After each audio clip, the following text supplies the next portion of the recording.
What's up, guys? Welcome to Devil's Advocate, the live stream. How you guys doing?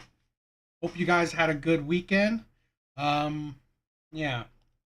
I know I scheduled a live for 9, but I'm going to be watching at least on my my For You page on TikTok and stuff, a pretty viral or talk about podcast with Cam Newton. Okay, he did Cam Newton. I don't know him well, but maybe you guys do.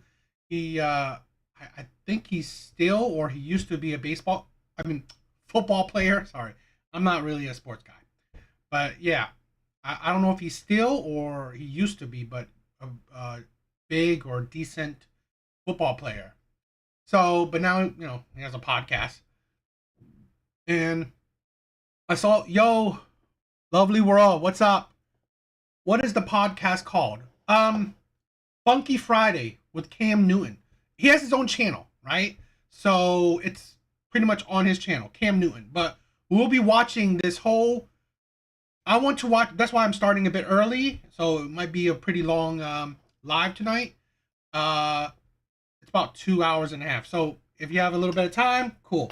So we'll be watching that and reacting to it, and giving our thoughts to it. So I've been seeing a lot of takes by a lot of women on it. So I wanted to, watch it on a live with you guys and react to it live with you guys. So let's get started. All right. So let's check out this Cam Newton podcast video. I promise to keep it funky for your asses. Yes, Lord. Now, I would like to say the boxing gloves is on, but they slipping off. You know what I'm saying? We starting clean. So with this particular individual, who I have so much respect for, she is a psychology expert, a life coach, author of the book Mental Detox. Now, before we get too into it, my thoughts on psychologists, life coaches, they're scam artists. They are honestly useless. In my opinion, in general, they're useless. Now, in certain cases, yeah, of course, do they have never helped anyone? No, I'm not saying that, but I think in general, they're not. They are so biased. Okay, they don't honestly use their own. They don't use logic to go about things to help people. No, they use emotions, which is fine in a bit, but their own emotion clouds their diagnosis. Plus, I don't think they actually help anybody. Okay, now I think a lot of times they reinforce people's delusions, or pretty much create new delusions, but they don't have any way. They don't have like a formula, a step, or real solutions to kind of mental problems. So really, already, that's my thought about her. Okay, I don't care for psychologists and life coaches. They're a scam. In my opinion, they're usually a scam. Their life is no better than yours, and usually they're not anything special. Okay, so yeah, because there's right now so many women, and some men are making money off of average people by being the life coaches, the dating coaches, the you name it, all these kind of coaches. Okay, it's a scam. It's to fool the average person who is pretty much suffering in life, right, or struggling, but they hope that these people would help them. It's a lie. Exactly. Yes, they have these degrees, but honestly, these degrees are meaningless in my opinion.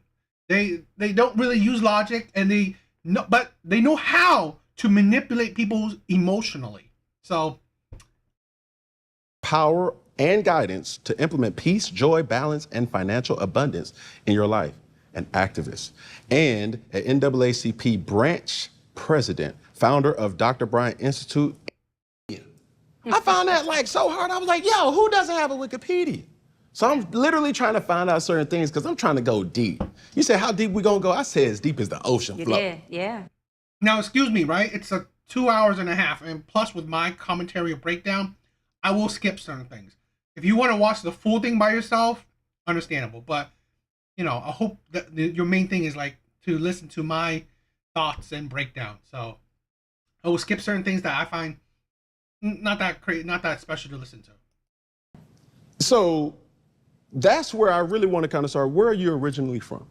I love that. I want to hit on the Wikipedia really quick. I don't have it because years ago my team was like, let's do the Wikipedia, we got to do this. And my thing again was not for me to get into my field or even on TV with Teen Mom and co-produce shows that I produced to be a celebrity. And I'm not knocking celebrities. I did it again because for me, my purpose is, as a little girl growing up in the inner city, in the hood, to your question, growing up with abandonment issues, growing up with brokenness, and finding my way to use my platform, my books, everything about myself and everyone else's platforms, like your amazing platform, to be able to give those tools and pieces to little girls and little boys like me in the inner city, in the trailer park, I don't care where they are, who are just saying, why me and how, right? How? And so the celebrityness and the Wikipedia meant nothing to me, but the lives that I've been able to change from platforms, from being on TV, from being the president of the biggest and baddest civil rights organization, the kids who have been able to call me and say, Doc, you know, I'm in college, I've graduated, you know, I'm married with a family now, adults who are experiencing suicide ideations and mental breakdowns who are saying, look, I'm not suicidal no more. I sold all my guns. That is my Wikipedia. That is my celebrityness. And that's my bigness for me. And so if Doc don't ever get a Wikipedia, I'm fine. But to that point, because of all the work I've done in the community, because of all the lives that I have happily been, you know, honored and privileged to change, my city, Los Angeles, has given me something that's legacy, that's, I believe, bigger than Wikipedia. My branch and myself and my founder, Joe Gatlin, we have our own street in the city of Los Angeles, as a token of their appreciation for me coming in and giving back where I came from and what I've learned in the sense of coming to a place of mental health and coming to a place of a good quality of life. So I'll take that any day. But I'm a little girl, a product of teenage parents. My father was 16, mom was 15 when they got pregnant. And in the inner city, my dad was a hardcore gangster, dope dealer in the streets. He's a founder of one of the biggest Piru gangs in Los Angeles. My mom was also, a gangster in the streets alongside my father. They were high school sweethearts, met at 10 years old. About 2 years old, when I was 2, my dad went to jail for murder and selling dope. And by the time he got out, he beat his case, thank God. By the time he got out, they told my father my mom was selling A-Tracks. And back then, he thought A-Tracks she's selling A-Tracks, the record albums. She drops him off to a gym to work out, and she takes his car, and she never returns. He calls his brother, and he says, yo, Kim hasn't came and got me. I became very resilient, and at that point, I understood that life was a journey that was about self-growth by self, but about making sure that whatever God moves through me, he gives to me. So I want to make sure that whatever's coming out of me, I want to keep, 1. And 2, that whatever it is that I'm able to resolve or understand, or whatever pain pockets or trauma I'm able to navigate through, that I do have a duty, an unspoken oath, to give that to any human, because it's a human right to have mental health and a good quality of life. And so that's my story in a very, very small shell. There's a lot more to it. But, being a broken little girl, when you heal right and when you take the necessary steps to get your trauma in alignment with who you really are, good people come from that. Good people come from that. And so it gave me the ability to see good in people, but be a hybrid and not be naive to, excuse my language, the bullshit that trauma and the inner city and abandonment can create somebody to be if you're not careful with that. Okay, Siri, stop the clock. Boom, right there. I just asked a simple question. Yeah, and I gave you a simple answer. That was not simple. Mm-hmm. That was a lie. Your parents married? They were not. They were together, and Do you think that had any type of impact on the woman that you are today? Oh, 100%. Absolutely. Well, how though? Yeah. I love that question. It impacted me in a lot of broken ways, but it impacted me in a lot of really healthy ways. Contrast, which is something most people don't like, really is our best friend. And so I always say as a little girl, no pun intended to everyone who raised me, but I saw a lot of contrast. I saw a lot of who I didn't want to be like. And so what that did was, and this is for the people who don't know where you want to go, don't know who you are, but you know you don't like your environment, you don't like where you're at. This could be at any age. I always say it's not where you're running to that'll get you there. Oftentimes it's what you're running from. And for me, it was me running from my contrast, saying, I don't want to be that, or that. I don't know who I want to be at this point. When I was younger, I don't know where I'm going, but I put my track shoes on, Cam, tied them up, and y'all may see these really pretty heels on today, but I say it every day, my track shoes will never come off, because me running from that has gotten me to a place of, as you said, and thank you, being very educated, to being able to take care of my mother and my family, to being a doctor, to doing things that broke so many generational curses. But it also created a very broken young girl, which caused me to have to just self-reflect and take inventory on. Let me say this, all right? Controversial opinion, broken women, okay, don't truly heal. To be honest, this is the thing, I think broken women, traumatized women, they especially don't, they will struggle in the dating market. So, i.e., this is probably a woman whose pure focus is on career, right? Become an a career accomplished woman, okay? Which is cool. But here's the thing. I question anything she say when it comes to relationships. When it comes to men and women dynamics, I question everything she says. Because this is, like I said, one, career women, they're BS. Nothing a career woman says when it comes to men and women dynamic makes any sense, or should even take any, you shouldn't listen to it at all, okay? Because I think it's BS, in my opinion. Also, a career woman, or a woman that's purely focused on her career, has really no actual relationship to show from it. And I've said this before, men and women dating life is different, because for women, it's easy. Men flock to them. Options flock to them.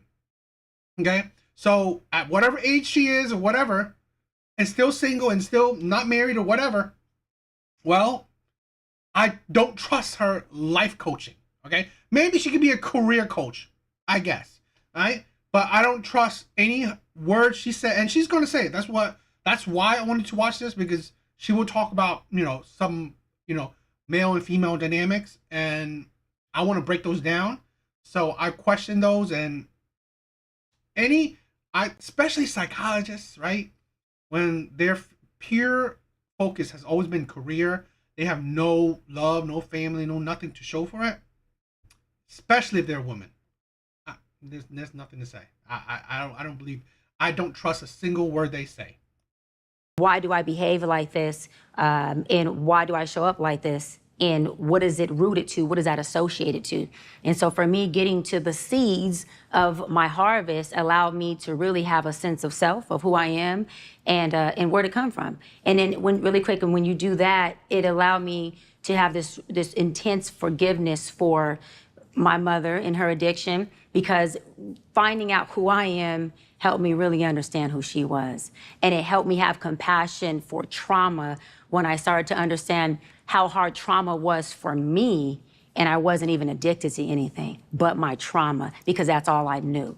And so it's magical when you start to take the finger from here to here to here, and then to here, because you get to understand you, and understanding you start to really have compassion for everybody, because there's nothing about me if I understand me. Learn how to be able to stay with my track shoes on, because they still on, but not get on the blocks, and be able to strut and take a walk. But it was a process of learning, and in my process of being a runner, it enabled me to call off 2 weddings, and glad that I made those decisions.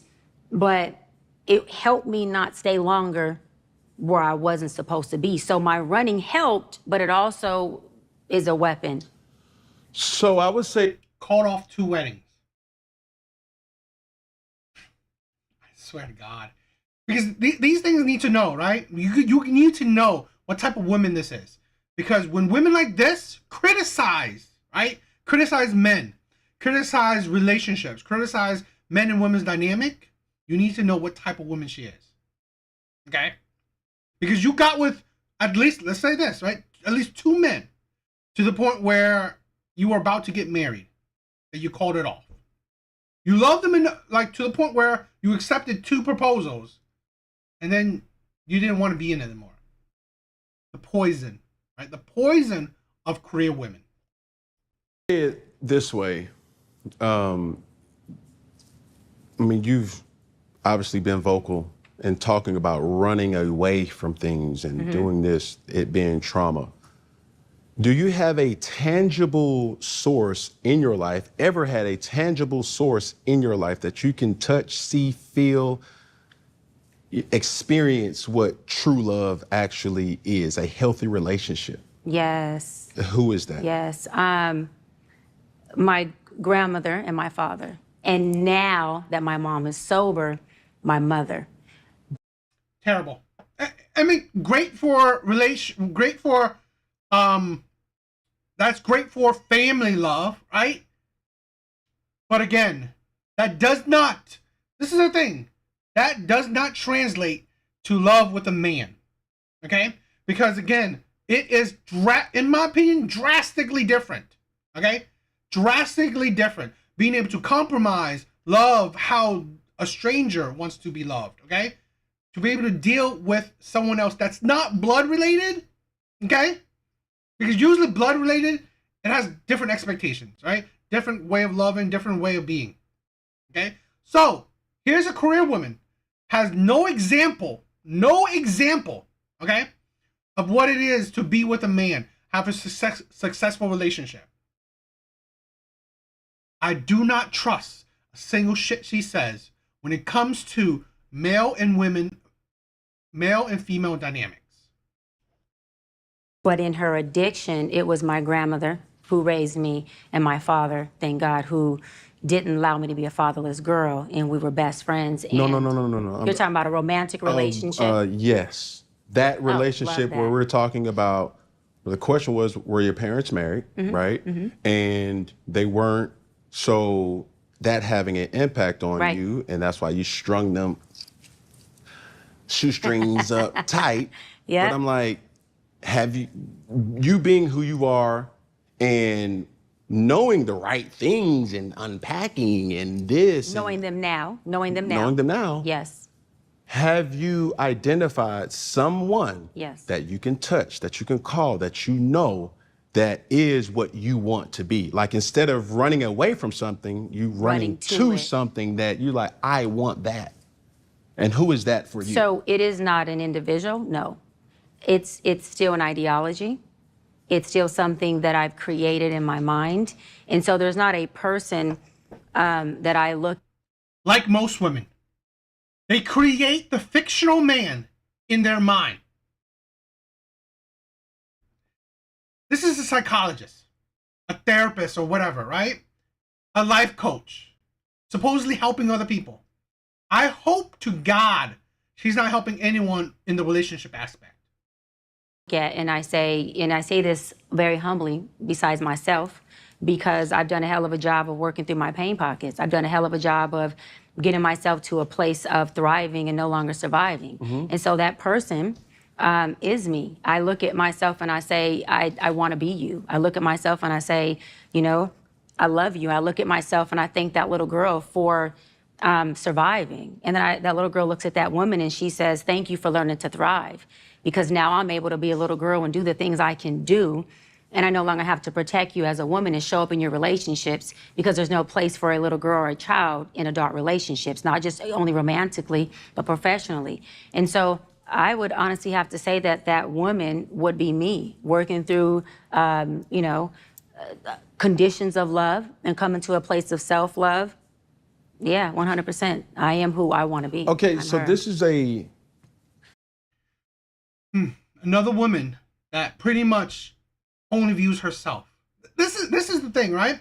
I've said this before. Modern day women only know the definition of selfishness. That's it.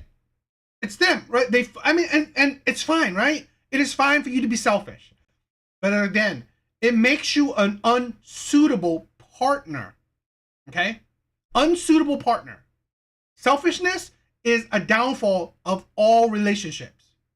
So it makes her unsuitable to be in a relationship. Plus, it makes her unsuitable to coach anybody, okay, in relationships.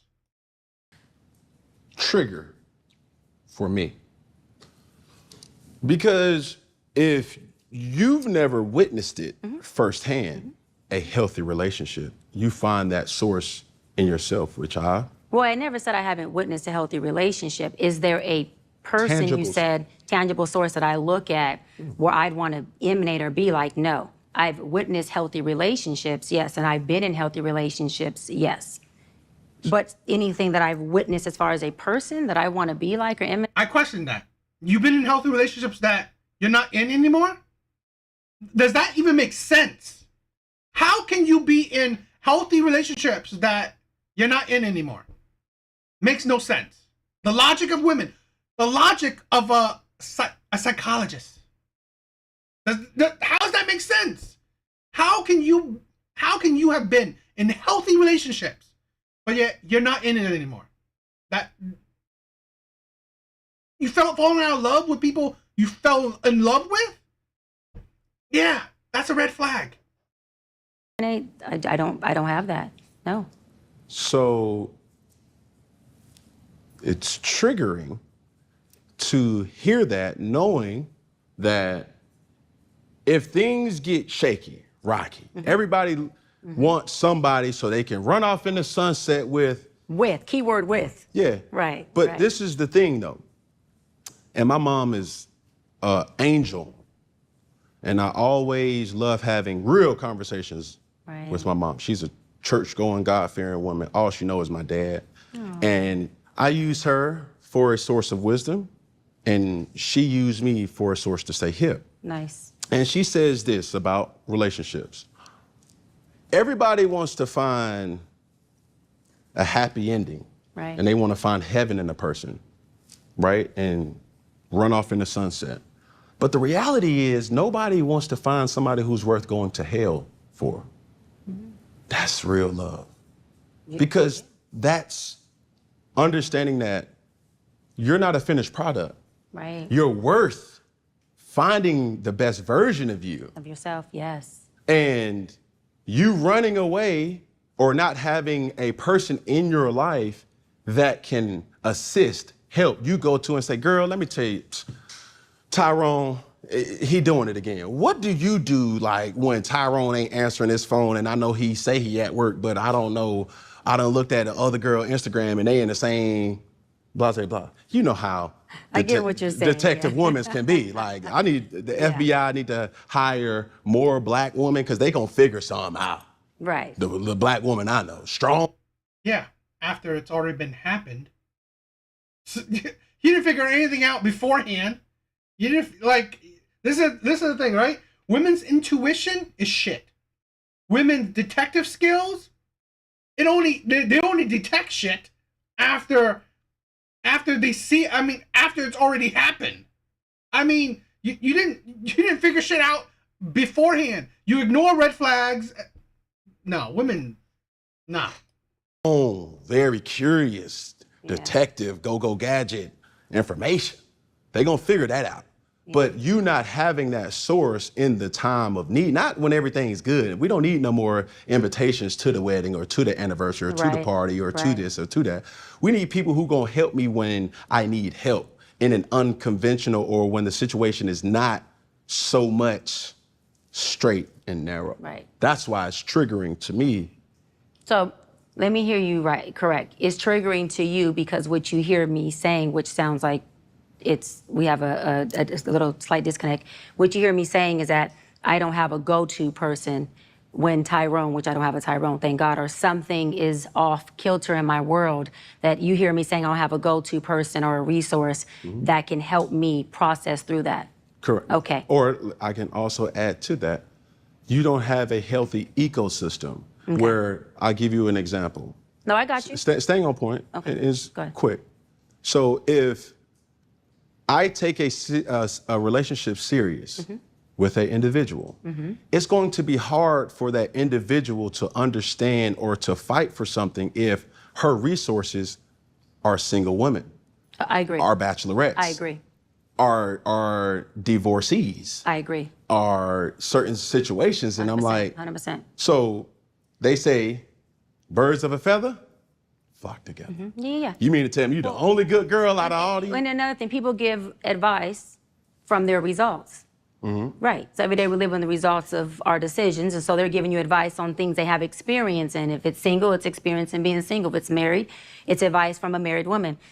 So what I'm saying is, yes, I have a strong support system. I have a healthy ecosystem. I have people that I do go to. And the Bible says, do I seek wise counsel? Yes. And I have wise counsel within my world and within my foundation. So now, you have them now? Or? Yes, I have them now. Yes, I have that. But when I just asked you, no, that's not what you asked me, or how I received it was, is there anyone who I look to that I'd want to be like or admire? I don't have that. That person would be myself. But as far as a support system, not only do I have a therapist, not only do I have a pastor, not only do I have a mother, and I have a circle of wealth, which I call friends and support system, who, male and female, single and married, who, that's why I said, some do have healthy relationships and some don't have healthy relationships, but they're all part of my ecosystem. Again, contrast, the person who doesn't have a healthy relationship is also teaching me things on what not to do and things I may not want to do. Folks like your mom, who are extremely wise, who, are still, I'm guessing from what you said, still with your dad. Right. She has a different perspective that definitely adds to, me processing through my journey and what that looks like. So I have a very equally yoked circle of resources that help me through whatever I'm going through for the clarity. But do I have somebody who I look to that I want to be like? That person is Dr. Cheyenne Bryant. Now, I want to respond to something. You said there's a lot of that black women, and I know it was a joke, but being serious, black women are women, folks would hire to do the detective investigative work. Because they're going to find out anything. They're going to be on social media, Instagram, cell phones, all that. They're going to piece it together. They're going to figure it out. See, that's the dysfunction that I'm talking about is an issue. Okay. And that's also when I'm referring to low functioning behaviors. That's a choosing issue. First of all, not that I'm better than any other woman or they're better than me. I'm not choosing a man that I have to become a detective to. Even the men I caught off weddings from, to their defense, just because I caught it off doesn't mean they weren't good men. I'm choosing men who I can be a wife or a woman to. I'm not choosing a man that I can be a detective to. So when women are choosing men, I think that certain things to become aware of are, do I have to go into my detective, which is my trauma? Do I have to go into my investigative, which is my dysfunction? Yeah. Because if so, that man is triggering and bringing those things up. And he only brings those things up in you because those things are in him. Yeah. And start trusting your spirit more, ladies. And this is another thing. Women with daddy issues are going to be okay with being an investigator and a detective. Because oftentimes, remember, they have learned subconsciously how to investigate and detective, why is daddy not here in the household? So it doesn't make me say, why would they not grow up thinking the norm is to wonder where you're at, to wonder what you're doing, and to wonder why you're not there, and think that that's okay based on their norm of daddy issues. I have a father who we were best of friends, who was extremely, extremely involved in my life, a father, a daddy, everything. So I never had to wonder or investigate my father. I never had to wonder or investigate his motives with me. So I don't navigate the world thinking that that's the norm to try to figure out or investigate on social media, through your cell phone, through anything, what your motives are, who you are, what are you doing. That is an unhealthy relationship. Boxing glove still on. Dang. Yeah, man. And I for the sake of my cigar, I mean, is gone. yeah, it's about to get there. I just want to ask a simple question. And it's going to be a simple answer. Hopefully within the time frame of me smoking this cigar. Do you want to get married? Hard, yes. Absolutely want to get married. So my question is, if you've never seen a healthy marriage, how are you able to identify one? So let me answer again. I didn't grow up in the household where a healthy marriage was something that was present for learned behavior. I am 41 years old. I'm an adult who has done a lot of work. So in today's world, I've said this before and I'll say it always. As women age, they become bigger red flags. Okay? And one of the big red flags is, a red flag, why I say that is that dating for women is easy. And she's an okay looking woman. She's decent, right? Accomplished. But at 41, right? Called off 2 marriages, most likely dated plenty of men, and still single. Still in the dating market. Right? Still in the dating market. And this woman is supposedly intelligent, right? Educated, well educated, but struggling. I mean, not struggling in a sense, but she's not at 41, still single, still in the dating market, okay? And dating for women is easy. Dating for women is easy. There will always be men out there that will want them. Always. Young, old, ugly, pretty, whatever, okay? You have to wonder why that they are still single. When dating is so easy, there are so much options, so much to pick from, okay?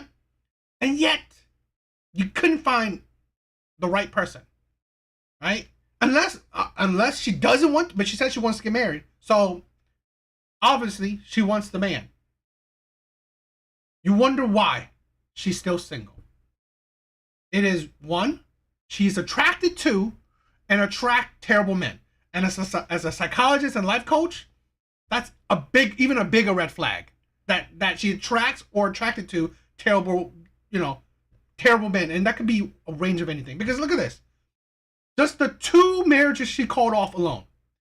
You had to at least been with a person long enough where it gets towards a marriage, right? A proposal and whatever, before you call that off. So you spent time with men that, however, maybe months, years, whatever. It's fine to spend those time with those men. And yet, once it gets towards a marriage, you see a red flag then? So she's attracted to, or she attracts terrible men that you can't get long-term commitment from, or you don't want long-term commitment from. Okay? So I question her. It's a red flag. And 2, you are hard to deal with. Neither good or bad men could deal with you for long. And career women, it's both. It's both. So I question this coach, this life coach, this psychologist on anything she says when it comes to male and female dynamics, dating. I question it because, again, I'm not saying she's a failure in life, but she's a failure in love. She is. And like I said, for men and women, it's different. Women has it easy. Men don't. With my work and my healing and my old friends who I have now made new friends, I now have, and I do see healthy relationships. But none that you want to be like, yo, no, because, I like what y'all have. Right. I want to emulate that. No, and it's not because what they have isn't healthy. It's because I have a strong sense of self. And I'm not knocking people who look to other people and say, I would like that. An ego. High standards and ego. Terrible, hard to deal with. Okay? High expectations, which, fine, she's an accomplished woman. But again, a poison of career women. As you get older, more accomplished, now you have higher standards. But the men that you want, well, they don't want you, or they don't want you for a long-term commitment. The poison of being a career woman. I get what you're saying. There's nothing wrong with that. But I have a strong sense of self, and I don't want what someone else has. I want what is aligned in God's will for me is. And so I have a strong understanding that what's for me ain't gonna look like your healthy relationship. And if I get caught up in, I want that, or I want it to mirror that, then I may be looking and meeting my husband saying, you don't fit this box, which is called compartmentalizing. And my husband, who's God sending to me after all my work, doesn't need to fit a box. This is it. God sent to me. I swear to God, okay? Any woman that believes, expects, hope for God to drop a man down in their lap is absolutely lazy, delusional, okay? And most likely a hypocrite. This is a psychologist, right? This is a life coach. This is why shit like that matters. Because then her degrees, her credentials mean nothing in the dating aspect. Because now everything she says, I question it. That's your train of thought, right? Is that how you help people? Hope to God he drops down a good man, a man that you want. He built a man. He created, shaped a man specifically for you, and he's going to drop it down into your lap. No work needed, right? Here, because you're lazy. He needs to come authentically who he is. And my job is to love him where he is, how he is, and pray on the ways that I don't understand, because I'm not supposed to lean onto my own understanding. I'm supposed to trust God in all his ways.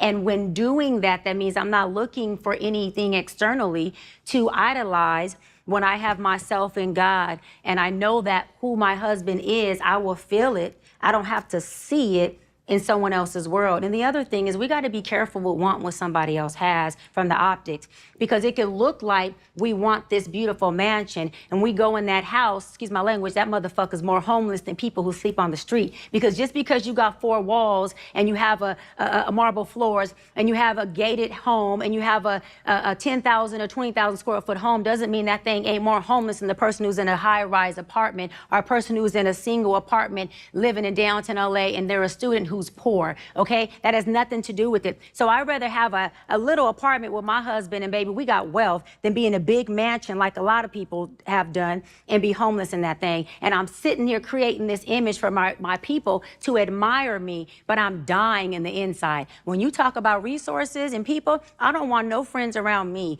who can see me as a mansion, but let me die as a homeless person internally.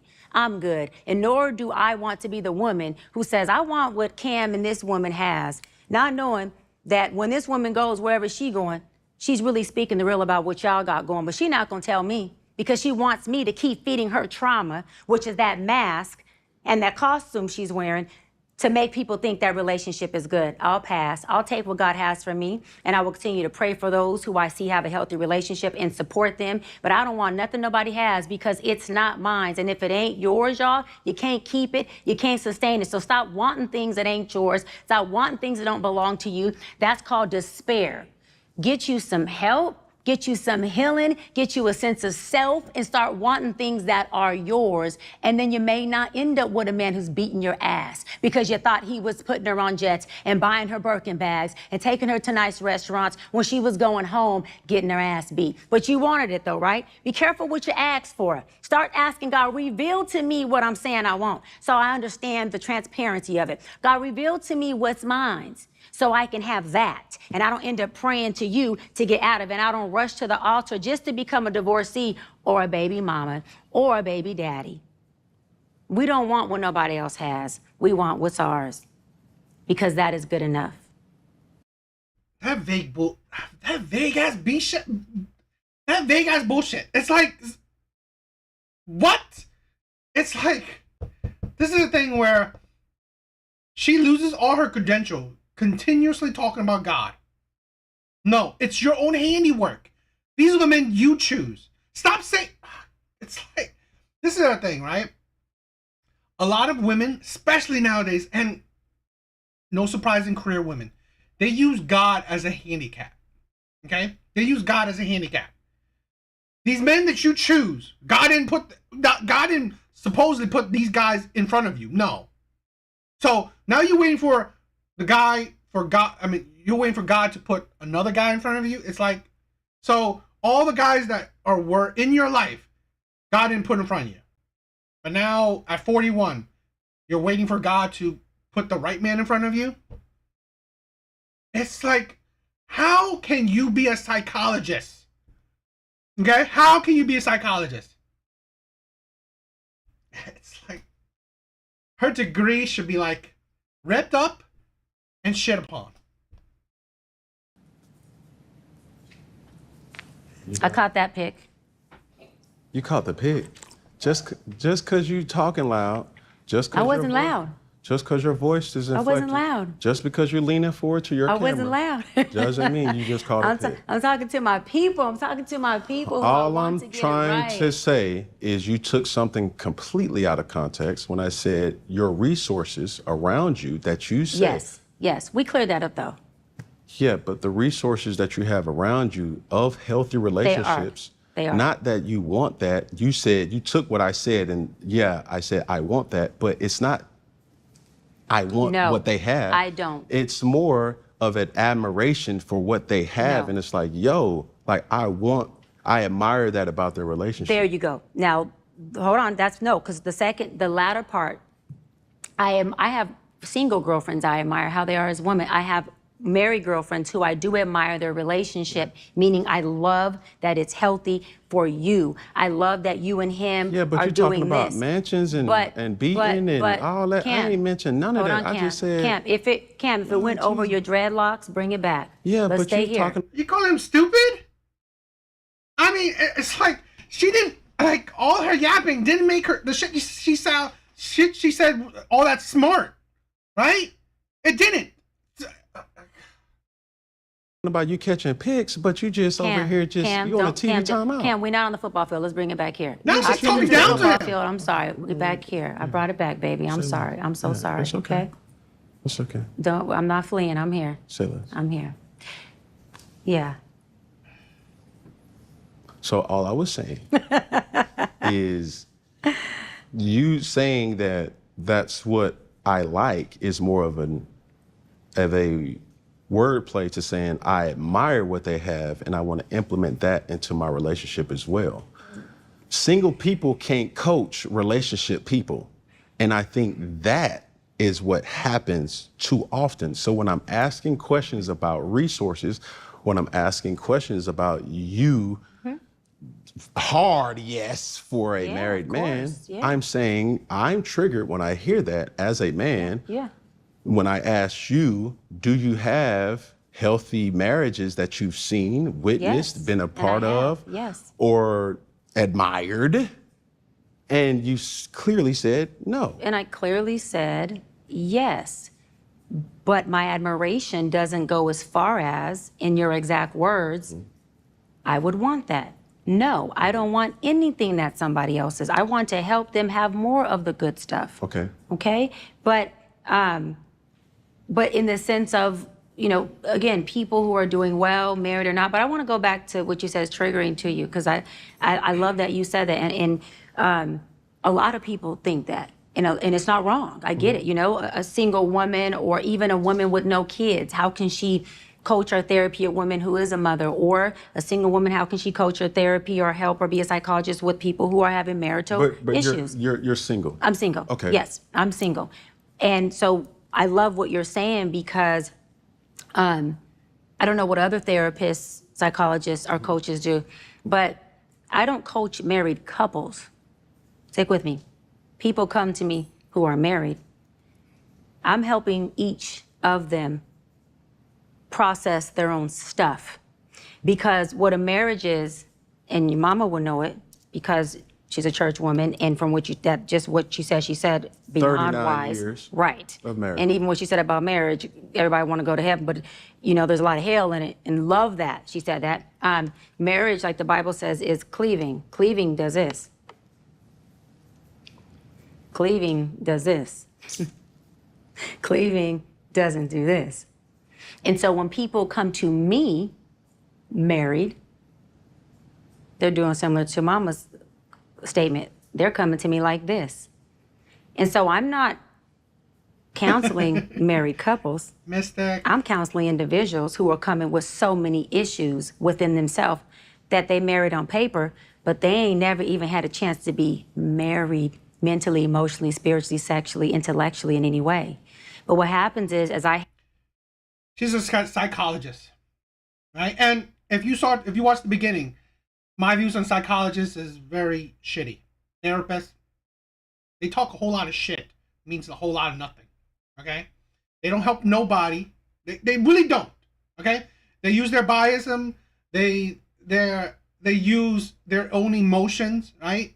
They don't really speak logic. Their path of helping is really nonsensical. Yo, Mystic, Condor, thank you for stopping by. Just help them as individuals process through their traumas and their pain and their intergenerational issues, they magically usually cleave, or not many, but some depart. Because you cannot cleave without shedding. And the shedding that cleaving takes is the shedding of your stuff, your ego, your emotions, your trauma, your pain pockets. And when you shed of that, the cleaving was already waiting. I must ask this question because I'm a product of this. Yeah. Has your profession affected your outlook on a relationship? 100%. How? My husband will be very, very grateful to all of my clients these past 16, 17 years because my female clients have helped shape me to have more compassion. It has helped shape me to have better understanding of the pressures and the seasons that come in motherhood, that come in marriage. And my male clients, particularly my Black male clients, the married ones, have really gave me insight on the weight that comes with being a husband, being a father, how much they really are giving their all and trying their best, but it looks different to her. And so learning how to read and communicate, Cam, what does it mean when you text me randomly throughout the day and just say, what are you doing? Is that a message? What are you doing? Is that a message where you're just trying to tell me, baby, I love you, but you didn't say 41. Say the words? So if I know the what are you doing means 41, single, childless. A career woman. I love you. As your wife, the Bible says, love you by knowledge of you, not understanding, knowledge. I now know how to code that. So that helps me not personalize, but you ain't doing it my way. But you didn't say, I love you. And you saying, but baby, I say what you're doing, and that means I love you. So my clients have helped me dissipate my ego. And they have helped me not only gain a sense of self, but understand the different languages that men can speak. Also, it's allowed me to have more compassion and break my fairy tale ideology that women have. I always say this, men get married and become... You know what? Mystic, okay, you pointed out an amazing thing. Mystic said with all these therapists, mental health people, including coaches, like life coaches, dating coaches, all this shit, people are at the worst time ever, okay? Mentally, right? In dating, people are at the worst, like, that perfect, crazy insanity right there, okay? So, she's a therapist, right? A life coach, and yet, that's why I'm saying, like, I swear to God, shit like this, listen to these people, right, is detriment to any and all people's mental health, okay? It's a detriment to your dating life. It is. I'm a father and go, oh, shoot. Okay, I didn't know it was going to take all of this. Game time. Let me try to figure this out. Let me try to see if I can do this and do that and get the card and do this and love her more and balance all this. Women, we meet you and we're like, our idea and our fairy tale is you are Prince Charming, honey. And then we try to get you to fit Prince Charming. And the more you don't fit it, the more y'all end up in my office going, but he doesn't do this. Well, has he ever did it? No, but I always just thought my husband would. Your husband or this man? So are you getting to know who you with? Or are you making this man fit this fairy tale ideology that doesn't even exist anyways? And so women come and lead with fit this, or you have no value. Men come in and go, all right, I'm here and I'm gonna learn how to be the best I can for you. And then women do what? You're taking too long. You're not getting there because you haven't fit the box of the fairy tale. So for me, it's helped me break down what all of my clients know. Y'all know I call it the fairy tale ideology. And I'm not exaggerating, Can. I want to say 100%, but I'm going to go 99.9% of women who come in my office, I'm having to work on breaking their fairy tale ideology of their husband. And hold on, let me say this. To his defense, they almost always have an amazing husband. But because his amazingness doesn't fit her idea of amazing, guess what? He ain't shit to her. And remember, have no emotional investment besides I really want them to get this, work through this. I'm going, so because he don't fit your tone of red, you gonna tell me this man still ain't red? He burgundy though. You see what I'm saying? You know, he there. Two things that I really want to ask or must ask in this situation. First, in regards to the woman, I don't really want to attack or, you know, really speak on your clientele, but obviously with my research, you spoke about low functioning individuals, male and female. What's the percentage of males or females that you counsel that are low functioning? What's that percentage? I love it. Low functioning is absolutely, it's like the ego to label anybody, especially your clients. Your clients, low functioning. Collectively, or you want me to go male and female? Break it down from male and female. Okay. I would say, interesting enough, I would say that there are 70% low functioning women, 40% low functioning men. What? What? Okay. Yeah. Now, with those low functioning men, did they ever say that a man of high function will never really know true love? No, I don't even believe that, but no. Okay. So, what identifies a woman to be high functioning? A high functioning woman is a woman who wants you. She doesn't need you. And let me clear that up. Oh, that bullshit. That bullshit. That wants you, don't need you. Feminist ideology, right? I've said this before. A woman that wants you but don't need you will only want you until she don't want you anymore.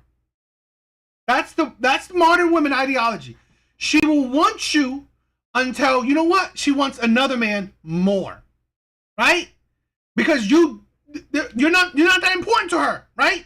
You're not that important to her, right? This is the thing. At least our grandparents or our great grandparents, they needed each other. They needed each other because that's a partnership, okay? Our parents, our great grandparents, our grandparents, they needed each other, okay? To have a functioning relationship, a functioning family. Feminist ideology, modern women ideology, career women ideology. I want you, I don't need you. Yes, modern women they're doing better than ever, right? As adults. great jobs, careers, lifestyles, whatever. So that, yes, they don't need you. They don't need you. But this is a problem. Career women are more single than ever. This is the thing. Statistics around like college educated women are one of the highest divorced women. Right? They're one of the highest divorced women. Because they don't need a man. They just want them. But they will want them until they don't want them anymore. That is the bullshit that modern women are spewing out. A therapist, right? A therapist, a life coach, a helper of people, and this is what she's spreading. Yeah. That's the thing that I want, right? To spread around to people.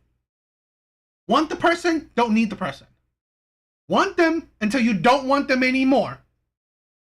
Right? When I say she doesn't need you, it doesn't mean she's independent.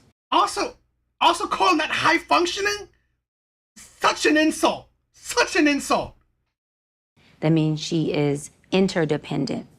I only not need you because my pain doesn't need your pain. My dysfunction doesn't need your dysfunction to feed it for us to be in this relationship, meaning I don't need a trauma bond with you, okay? She wants you because she wants the healed part of you, but has the capacity, because we're all human, we ain't perfect, to facilitate and deal with the unhealed part of you that's gonna show up in the relationship at some point. And hers is gonna show up too, mine is gonna show up too. And so that's why I always say, I want a hybrid. I want a hybrid for y'all out there who wanna know, meaning a man who's high functioning enough to meet my healthy high functioning, but low functioning enough to deal with me when my abandonment inflames, to deal with me when some of my dysfunctions that I'm still working on inflame. Because if he's too high functioning, guess what? He doesn't have the bandwidth to deal with the low functioning part, which then means he can only connect with folks who are not being fully authentic within themselves. Meaning you may have a loving relationship, but you won't have a real intimate, deep, vulnerable relationship. I'm a woman who seeks connection and vulnerability. I'm not into casualties or casual sex, just TMI or not, meaning I like the depth of things. And so I need you to see me. I need you to see my broken. I want you to see my heart, whatever that comes with, and I'm not embarrassed about it. I'll tell you about it, I'll show it to you, and She has one. She has a therapist. And you know what? This is the thing, right? This is why I don't really like therapists. Therapists that need therapists, who are they trying to help? Why are you helping people when you need help yourself? I hate that idea. This is the thing where, honestly, is like, I really hate that. Because this is the thing, right? I'm on this. I don't claim to be anyone better than anyone. I say that, you know what? I support people. I'm not trying to change anyone's mind or give anyone solutions. I don't claim to anything. I want to support people and encourage people. Plain and simple. I don't need a degree to support and encourage. okay with a man who can facilitate it, but what a high functioning man may do is if he's all the way high functioning, he has already cut off the side of him that is authentic, and there's a superficialness there that won't allow him to connect with a real person. So can he still love and experience love? Yeah, love has it just loves everything. But will he experience the depth of some of the wholeness of love, meaning the down, the up, the ugly, the heaven, the hell mom was talking about? No. And let me say this really quick, and this is why trauma bonds usually feel like the most intense, in love, deepest relationships, because you got two at the epitome of vulnerability, pain pocket people who are bonding. And most people who are low functioning are exactly who they are. Exactly who they are. Doesn't make it bad for being who they are, exactly who they are. That's their pain, their trauma. They gonna flee, they gonna scream, they gonna hit, they gonna do whatever comes up. Right? Fuck it, I'm mad. Whatever comes up, they there. There's no awareness, there's no stop, there's no nothing. I'm triggered, I'm inflamed, we just go there, let's tear this thing up. Right? High functioning only means, Cam, that I feel them same feels. I still feel, excuse my language, you got me fucked up. I'm ready to go there. I'm flamed, I'm triggered. It's all there, right? But it's still dormant, it's still in me. And high functioning means I can regulate those emotions. Watch this, and say, okay, right now I'm ready to rip this man's head off. Right now he got me all the way fucked up.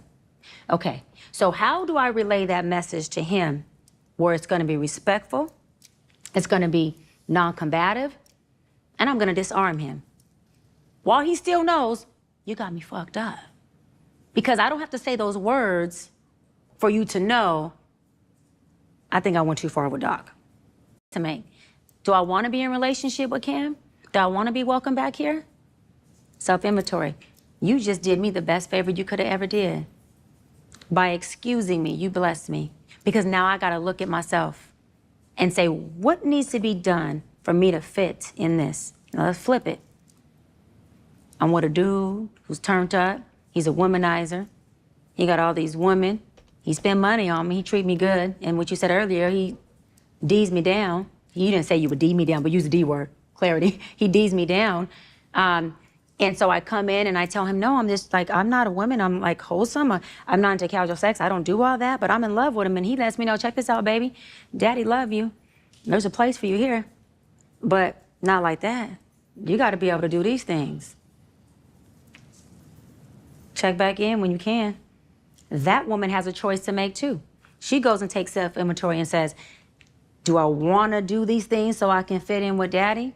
Or do I wanna stay true to who I am? Either way, it's a choice.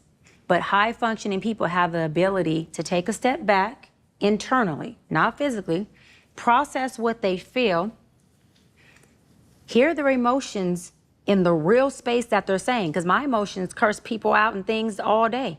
But I regulate it, code switch it, deliver the message so you're receptive to it and you feel it with love, but I'm saying the same damn thing I was saying in here. And now we have a relationship.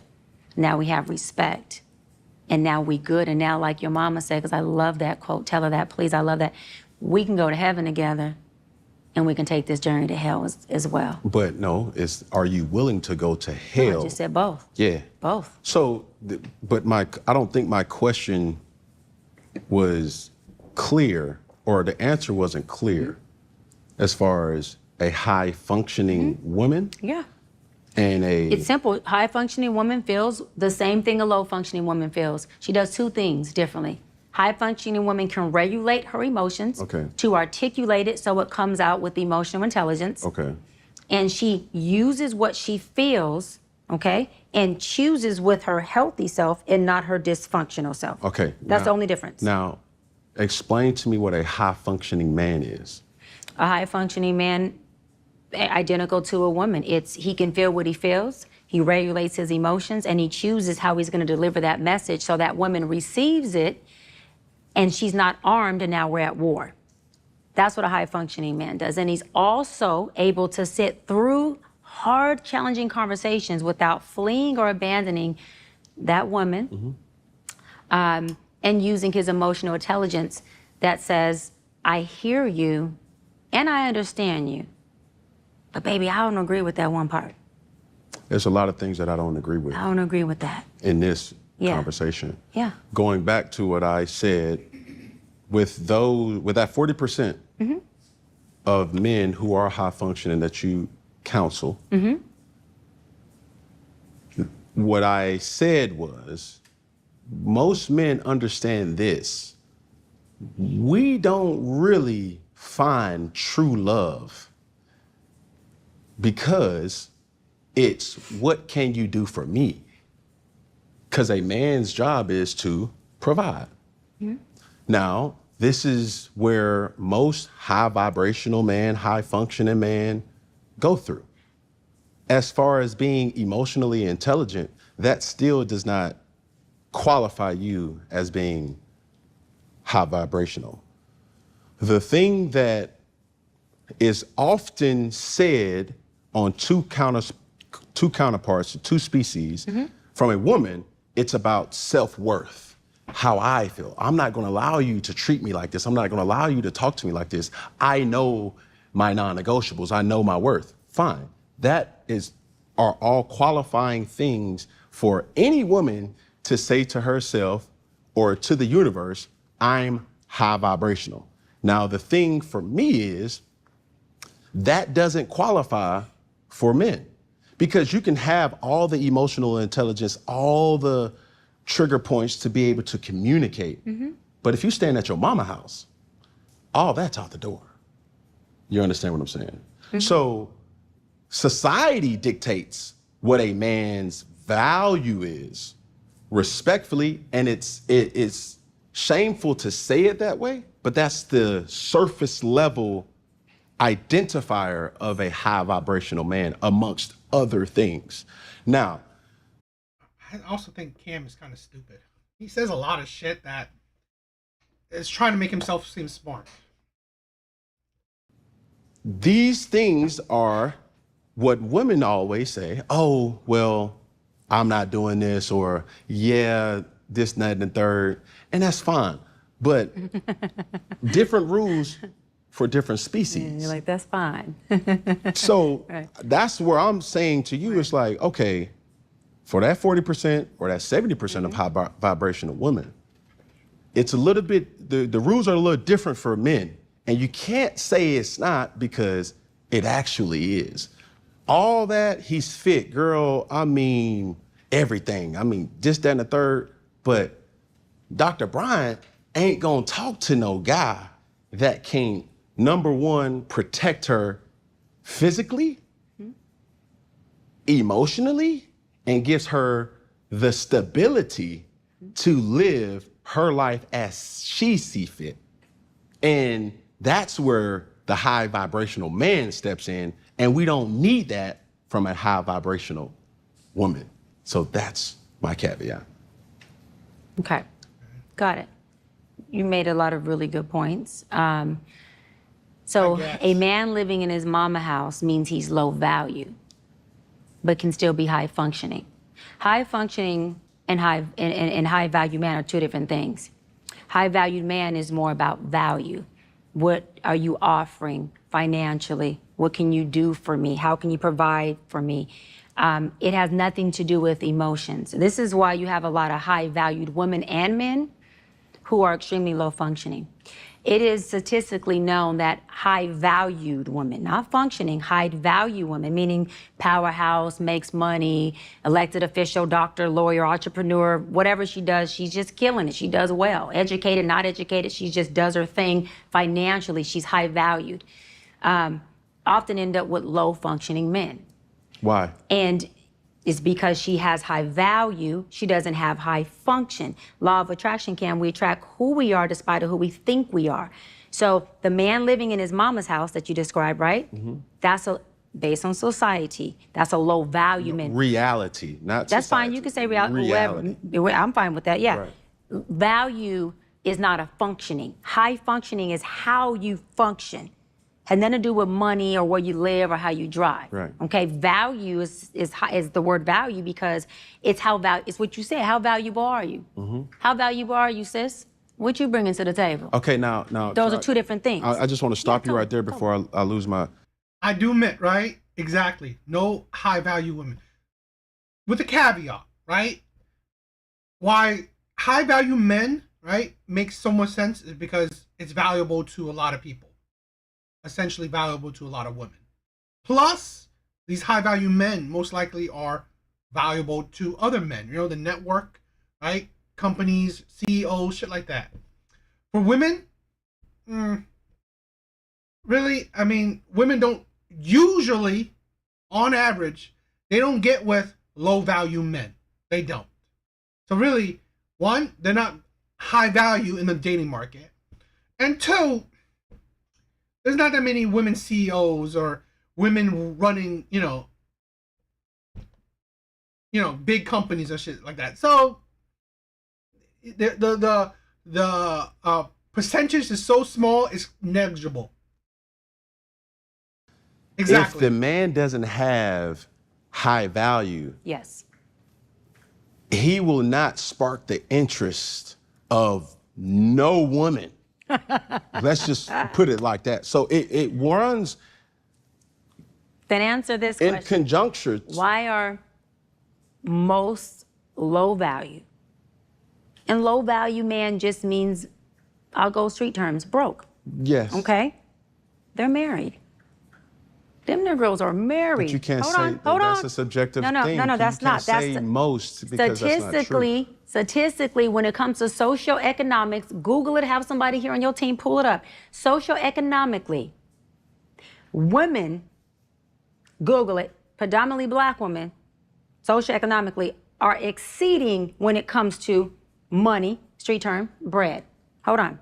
That means if they marry, they're married to a man who's making less money, no money, or broke money. Hold on. Now, low valued men. First of all, statistically, no. I don't know what she's meaning by. Are she talking about women that make six figures? That's a very small percent of women. On average, at least let's say what she was talking about, black women, they still make less than black men. On average, okay? You can Google it. So really, Google will tell you, on average, women still make less than men. So I don't know what she's talking about. Maybe in her group of women or whatever. So that really don't make sense. It's not statistically. Are married to somebody, whether she low, high, whatever. He got him a wife. And let me go a little further. And usually if you don't have a wife, he got a whole hell lot of kids by different women. Watch out now. Watch out, you're speeding. Yeah, I am. You're speeding. I'm poking We speed. going there. Hold on. Let me take this. So let me finish Let me this. take this. Let me take this point. glove off. Let me real finish quick. this point. So again, low valued men, meaning street term broke, they're married. And they oftentimes, if not more than often, have multiple kids by multiple men. Okay? Woman. Whoa. No. I'm going somewhere. Low. You said By low. oh no, I'm going somewhere with that. They have multiple kids by multiple men. Hold on. And women. We in a whole different society. You talking about reality. No. You said low vibrational men are married with multiple. Let me say it again. They're married, and if they're not, they usually have multiple kids Okay. with multiple women. Hold on. And I'm going somewhere with this. Have multiple men. Meaning that men and women are choosing low-valued men. That's subjective. Because in the society we live in today, you have a lot of different dynamics of polyamorous, different dynamics of relationships. And when you're talking... The BS she's talking, I mean, seriously? You make a conversation even more difficult to, like, unbelievable. About men today and women, I'm not just knocking on the men, relationships don't just go one way. And we're talking about a low-valued man. We're not just talking about heterosexual men, right? I could talk about the whole gamut. Do I have to stay in one pocket? I'm just asking because I will. Ma'am. Okay. So Take it again, low-valued men don't have to be, they could be high functioning and low value is what I'm saying. So a man living in his mama's house is low value, but he could be high functioning. Hold on. So how does he attract a woman who's high functioning? Thank you.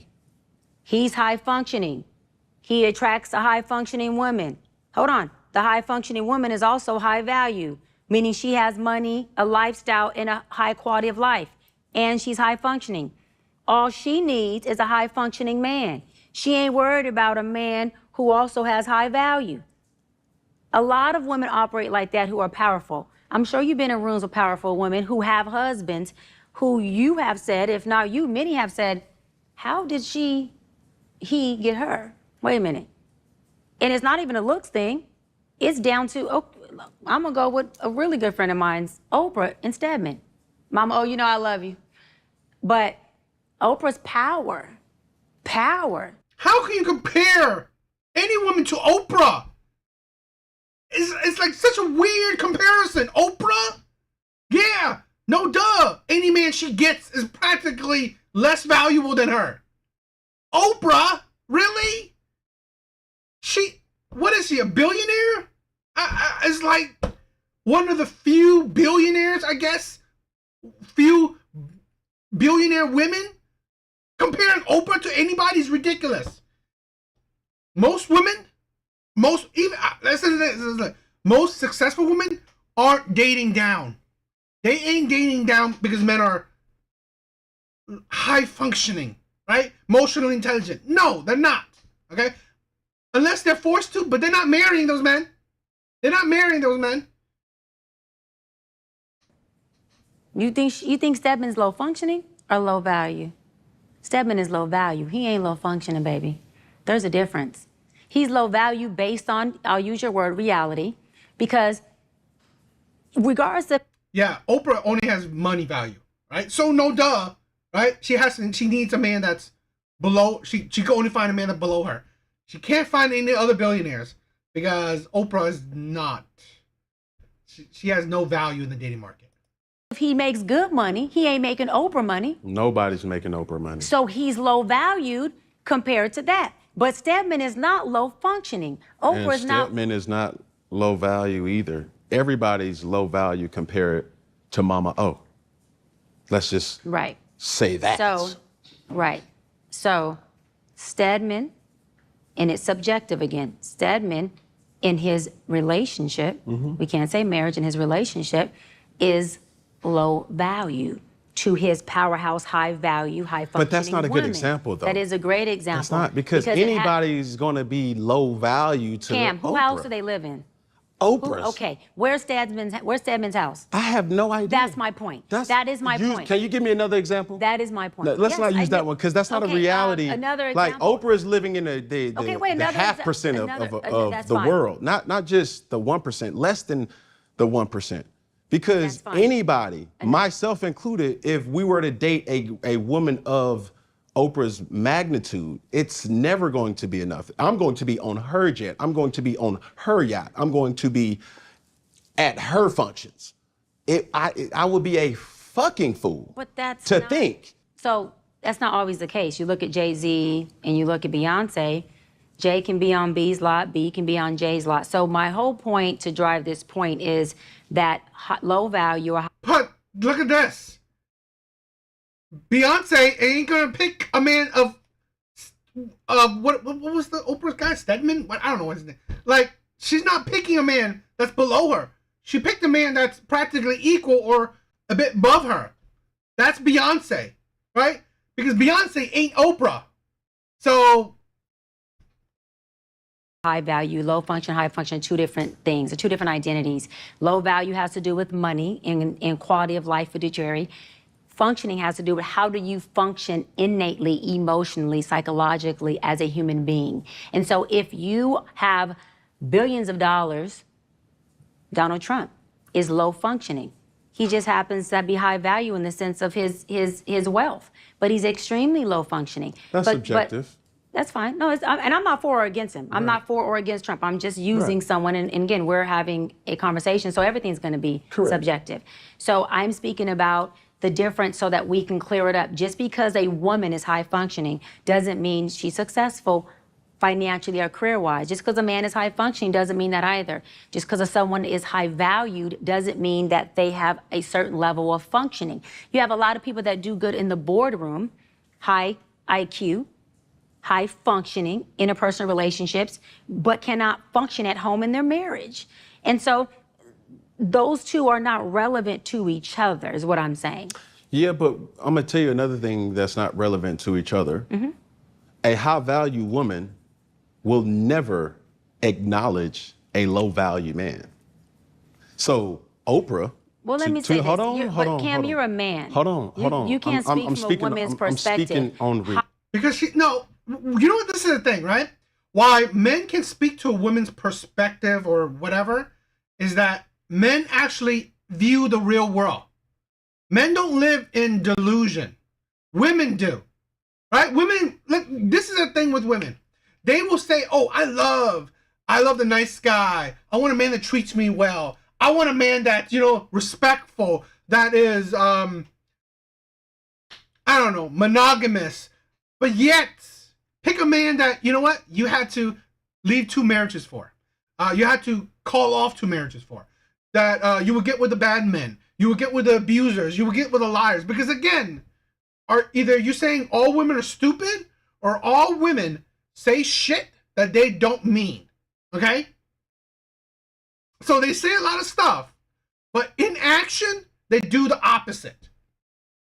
Okay? Yes, high value women will say, oh, I love the men that are emotionally intelligent, that is respectful, that's loving, that wants monogamy, that only wants me, that loves me, that cares for me. And yet, they don't get with that man. They don't get with that man.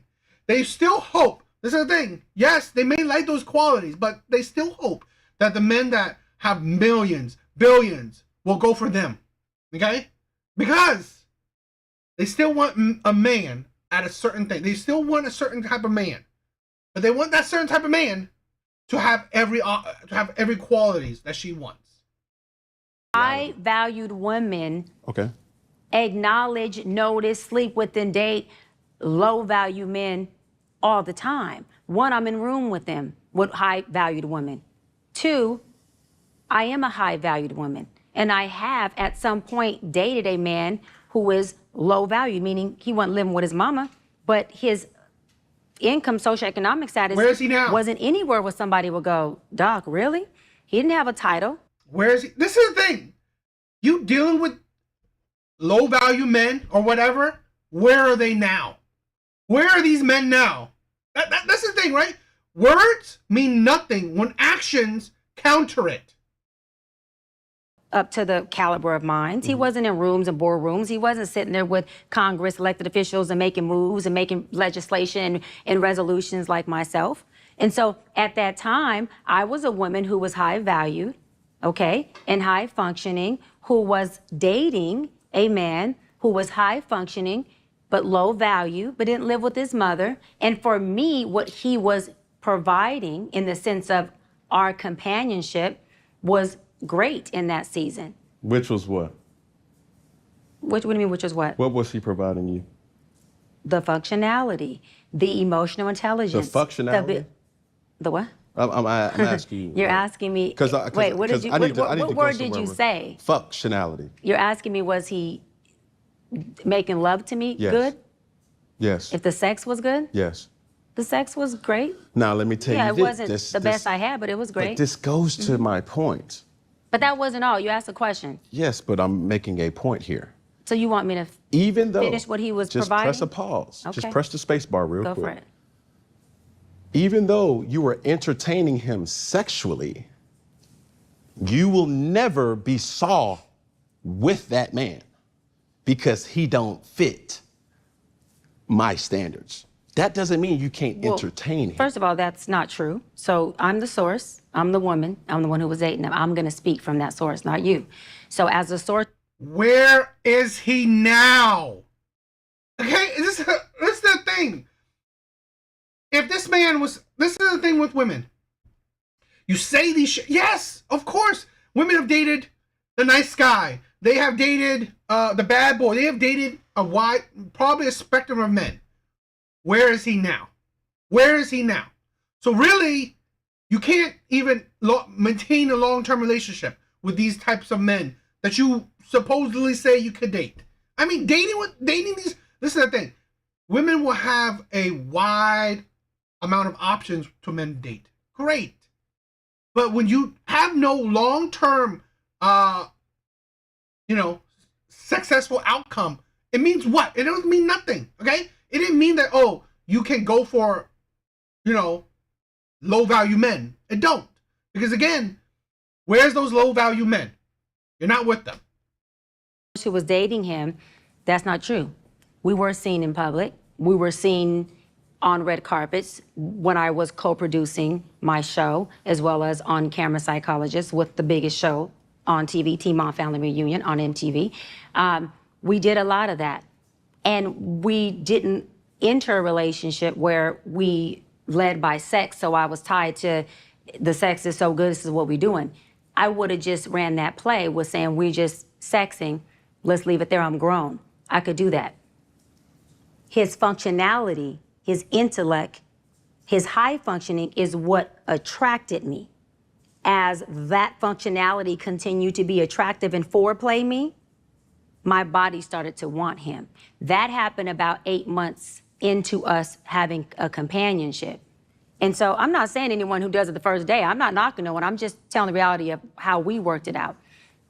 So by the time we were intimate, the actual act wasn't all that, but our connection, our functionality, our intimacy, all the foreplay for 8 months made that sex amazing. Because it's subjective on what turns who on. And for this subject, what I'm turned on by is high functioning. I'm turned on by a man who's mature enough, emotionally intelligent enough to be a hybrid, an alpha, a submissive, a man who understands that. So for me, that's what he was feeding me, my foreplay of what turns me on as a woman. And so yes, I not only entertained, but I was very much involved in that relationship. With that remedy or that ingredient that most people do, it's going to run its course. That's fine. But who cares? Marriage runs its course. Our divorce rate is high. But listen to the point that I'm trying to make.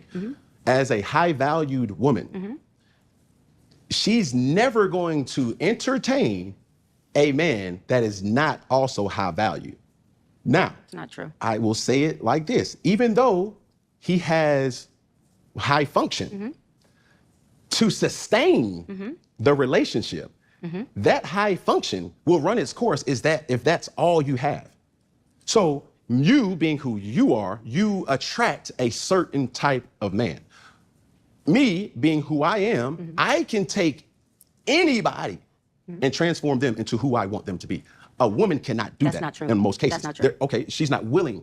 No, I'm saying that no man can take a woman and transform her into what he wants her to be. She came in and is willing to allow you to tell her what you want and she'll submit to those. You're not God, and you're not the potter maker. So your hands ain't on no pot, sweetie. Taking a woman and conforming, you just don't have that power. You probably would like to, but you don't have that. The disconnect comes in with people who are high valued but low functioning. But I don't Hold on, high value but low functioning. The high value, low functioning. I'm gonna say it again, y'all. Is me speeding up horrible to listen to? Because again, they're talking a lot and it's just a whole lot of yapping. So I kind of want to get to good parts where I could react to. So if the listening, the quality of listening is lower because I speed it up, please tell me. Stick with me. High value, low functioning thinks the high value can attract the low functioning, and the low functioning and that high value person thinks they can potter the low functioning and mold them to be what they want. It don't work like that at all. That person still chooses to become what you're telling them you want them to be. That's still their power, and they can take it back when they want. Let me hit on something else you said. You said that high functionality will run its course. I believe the opposite. Without value. See, this is where you keep trying to skew my words or my intentions of my words. I'm not saying but without value. But what I'm saying is I still don't agree with that point. I don't say your point's a bad point. I just don't agree with it. I just think you're taking it out of my contents my intentions for saying that. That's what I believe you're doing. And that's not my intentions. Like, you're making points of things that I did not intend. You said high functionality will run out without value, right? Yes. Okay, so I'm hitting on that point. For a high value woman, high functioning will run its course if you do not have any value. And I'm saying that I don't see that being the case. Okay. From being in my field. But hold on, just real brief. You were saying to that analogy of you turning water into 7-Up. I never thought that I was God or Jesus to be able to control. But when you say I could take a woman and make her what I want, that's the same thing. That's the same thing. You're taking me and making me what you want. You're taking Jessica and making her what you want. It doesn't matter. You cannot turn water to wine. That's her power. She comes in, you tell her what you want, and she chooses to do that. And if she becomes that, it's because of her choice. Because the day she chooses to undo that, it's undone. But so it's still, the power is still with her. No one can take anyone and make them anything. Not me, not you. No one has that power. But the only reason why a person is considering what I need them to be or will prefer them to be or would like them to be is because of my value as a man. If I did not have any value. That's not why. I love that you think that. It's for the payoff that they get. It's their payoff. Everything we do is for our payoff. It's subjective. So I can say what I think. Let me say this. A woman who would be with a man of your value and become everything you want her to become, because you ain't gonna make her, okay?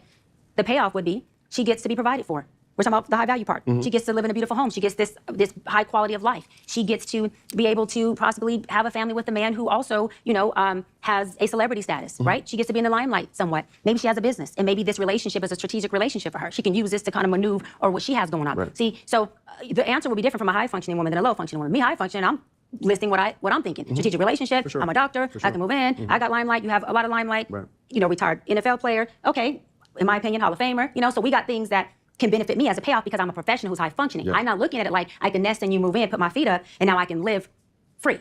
Now, another woman, subjectively, could think that that's the value.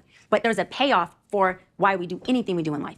We all have a pay, and it doesn't make it bad. That's life. It's always an exchange of, I will submit to these things that Cam wants because these are the things that I know would come with me submitting. Yeah, but that's what goes back to the original statement. Yes. Will a man really understand true love? Because when you identify those things, it was how can I benefit from the situation? He has high status, I have high status, right. I'm have a business, it matches that. So to my point, when I'm saying I can make a woman in regards to that, I see way too many times a high value man takes a low functioning woman or a low value woman and increase her status overnight. Now, it's still a process. It's still a level of submission from both sides, not just a female side, but also the male side. And also, there's a patience that goes into that to be like, yo. Wait, hold on, depending on the negotiation. Because some of that stuff, I'm saying, could move fast because everyone's negotiation process is different. You know what I mean, Cam? Meaning if we come in saying, okay, Cam, this is a strategic dating thing, we both know it, we're going to have this all planned out, we just going to more than being able to come in and, make a woman or make a man, whoever we want them to be. Being in love and feeling and experiencing that fully is more about how open and vulnerable we have already allowed ourselves to be with ourselves, right? So meaning I receive love from you at the level of receptivity I already am when I come and meeting you. Whether it's friendship, business, romantic, you can't love me deeper than I love myself. Let me word that better. You can feel the love deeper for me than I love myself. I won't receive it and feel it past the level that I love myself. Yes, ma'am. So where the disconnect comes out, not with us, but with people, is you telling me like, Doc, like I love you with everything. Like I'm giving you the world. Like no, I'm loving you like I've never loved any. And if I'm unlovable and I haven't worked through my stuff, and I don't have the awareness to say, but baby, it ain't your love that is the issue. It's my ability to receive it and be topped off. Now, if I said that to you as my partner, which is that emotional intelligence, just means I be high value. There you go. And then, which goes back to my point too, a woman won't do that for a man. And that's just the reality. Won't do what part? She won't go to the depths of understanding like, yo, even though I have a high functioning man, if he doesn't provide value, then that function will run its course. Because if you're dealing with a high function and a high value woman, as we've identified her to be, those things will then need that matched. And more times than not saying that it's not capable or incapable of happening, these things have a deadline where it's like, okay, what are we really doing? But I also, that goes to my point of saying that pain needs things. Something I just noticed, she must have fake teeth, right? Or what is it, those veneers? Because she's constantly it's, I'm weird. I'm noticing those shit. But I mean, so, she must have veneers or some shit like that. Because she's constantly moving her mouth in a way like cleaning her teeth or whatever. I don't know. Trauma needs things. Healing wants. Oh, but again, like I said, I've sped it up because, again, it's a whole lot of yapping that makes a lot of... It's nonsensical a lot of times. So I'm speeding up so I could find something juicy to react to.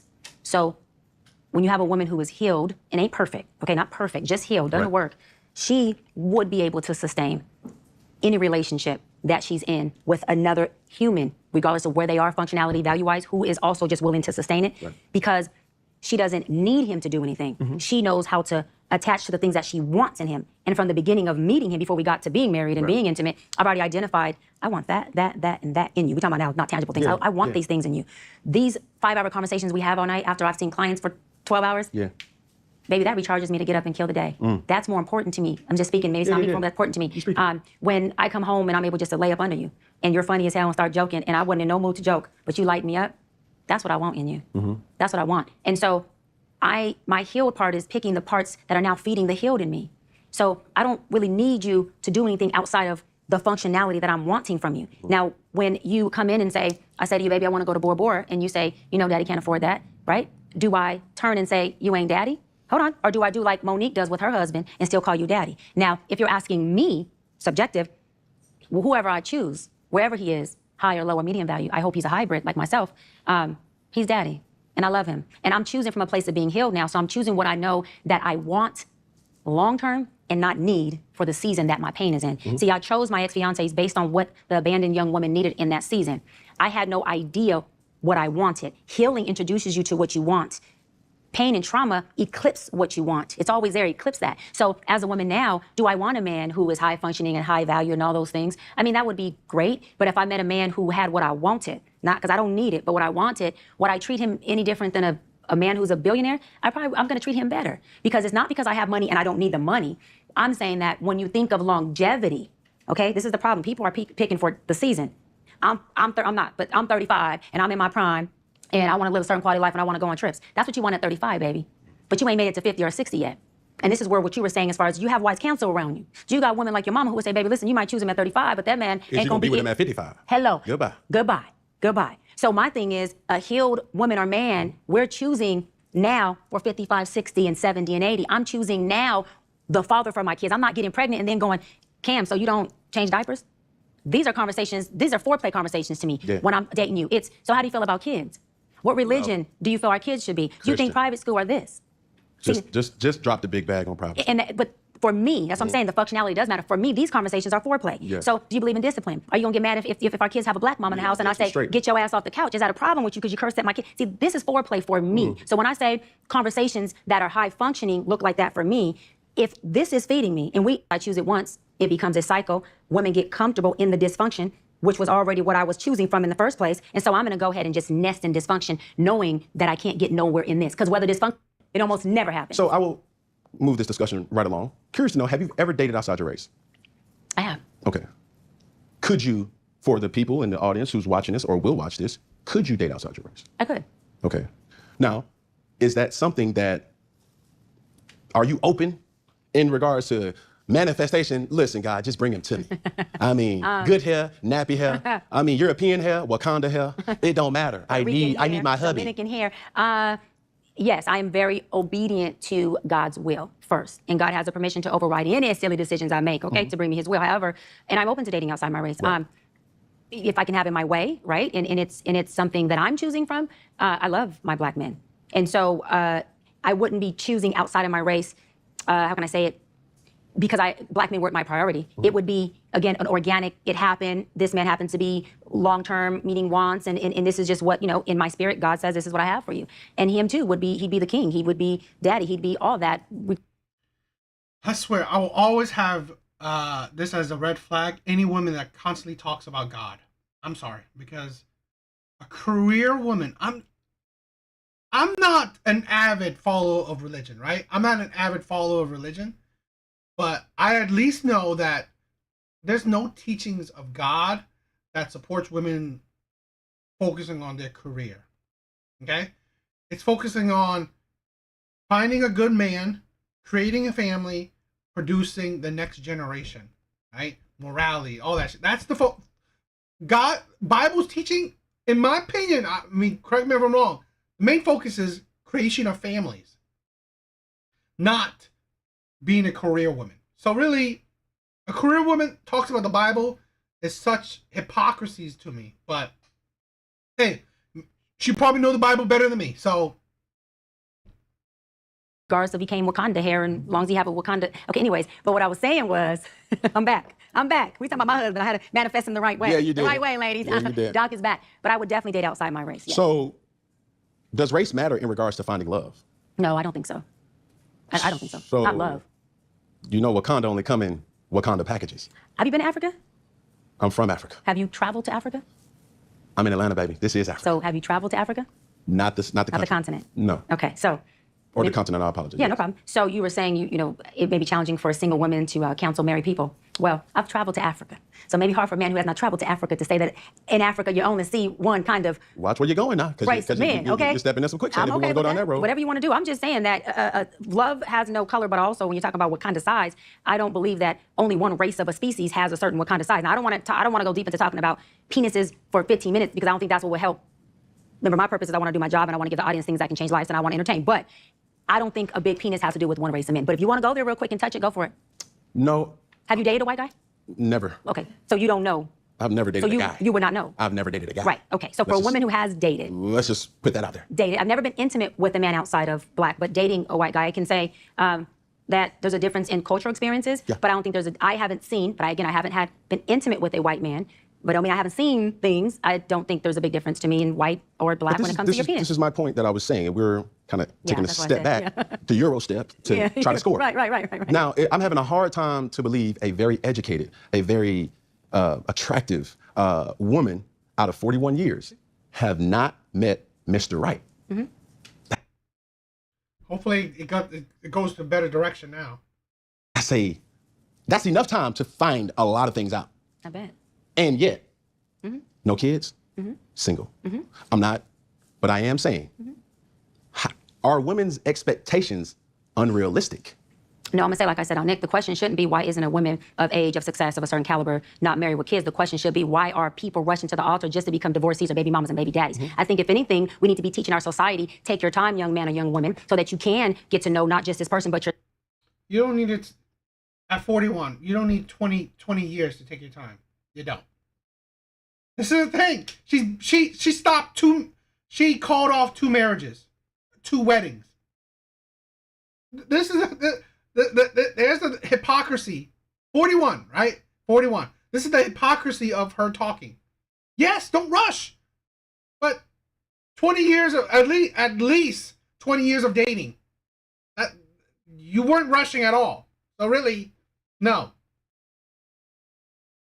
Yourself first so that you can choose a life partner, not that that person isn't exempt to divorce, instead of rushing to the altar just to become a divorcee or a baby mama and have multiple kids by multiple women, just to say you have broken families everywhere. I don't see no benefit in that. I believe, like I tell my brother, he's in here, Shane, all the time, and who's 31 with no kids and doing well for himself, take your time. You don't need to rush to an altar just to divorce this woman. And another thing is people who actually feel high valued within themselves, not... And yeah, to be honest, at 41, and when I do my Kendra G reaction, right, I always talk about timeline. No, she's not a virgin. I always talk about timeline. At 41, the likelihood of you having kids is practically close to 0. Close to 0, right? Because again, time schedule, right? Timeline. 41, you're not having a boyfriend, a husband tomorrow. No. So really, the likelihood it will be a few years to even get a man, okay?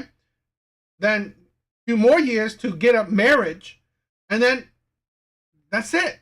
I mean, it's like, at best, maybe 45, right? So really, at that, it's like you practically forget about it. So kids are out of the question for her. Financially, internally, they feel... Because she didn't rush. Yeah. So she didn't rush it. High valued. They're not rushing to have a wife or a husband at the expense of divorce just to feel like they've added value to themselves. Because it's a deficit if you're marrying for the wrong purposes. It is an asset if you're marrying from a place of creating a family, of creating stability, of raising kids who can see this thing move and this house not be homeless, but this house have wealth in it, the real wealth that actually sustains. And so for me, I'd rather take my time choosing than end up doing time because I'm making wrong decisions. I'm good. Say less. Next question. How young are you willing to go? Ooh, I love that. See, now this is when the conversation is good. Come on now. We want to know that. I'm gonna. Because, like, look, I told you now. Listen. Hold on. Come on. What? You going or I'm going? Who going first? You. I mean, so I'm willing to, I think, late 20s. Man, this is where you turn the TV all the way up. Go ahead. Late 20s would be the youngest. However, we got to put a number on that, though. Like, you're 27, 26. 27-ish. X's. But, again, it depends on the maturity level of that man. But this is where, I'm glad you said that. Yeah, But this is where I baited you. I knew we were going. Your patience has Be there. to give him the 100%. patience to bring his value or his function up to his 100%, value. 100%, Right. 100%. But 100%. So now, 100%. 100% Yeah, this too. 100%. A woman who has high value will not entertain or be patient with a guy that does not have. Yeah, especially if she has certain. 100%. 100%. She will. Especially if she has certain.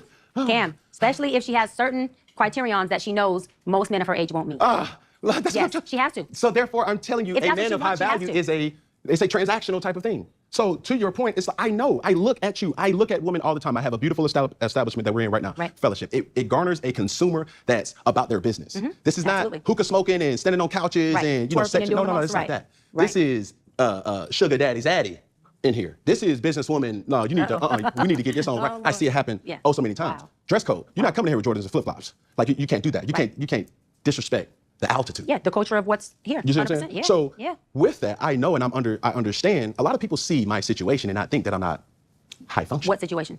See my situation. That's a very vague question, and it's for you. What situation are you referring to that they're looking at and thinking is not high functioning? Just my life. Your life entirely, or your life in relationships? My life. See, don't deflect. Let's stay here. Your life entirely, or your life in relationships? Both, really. And they think that you're low functioning. No, I don't. You just said people see your life and think you're not high functioning. The opposite of that would be low No, functioning. no, no. Okay, so here you go.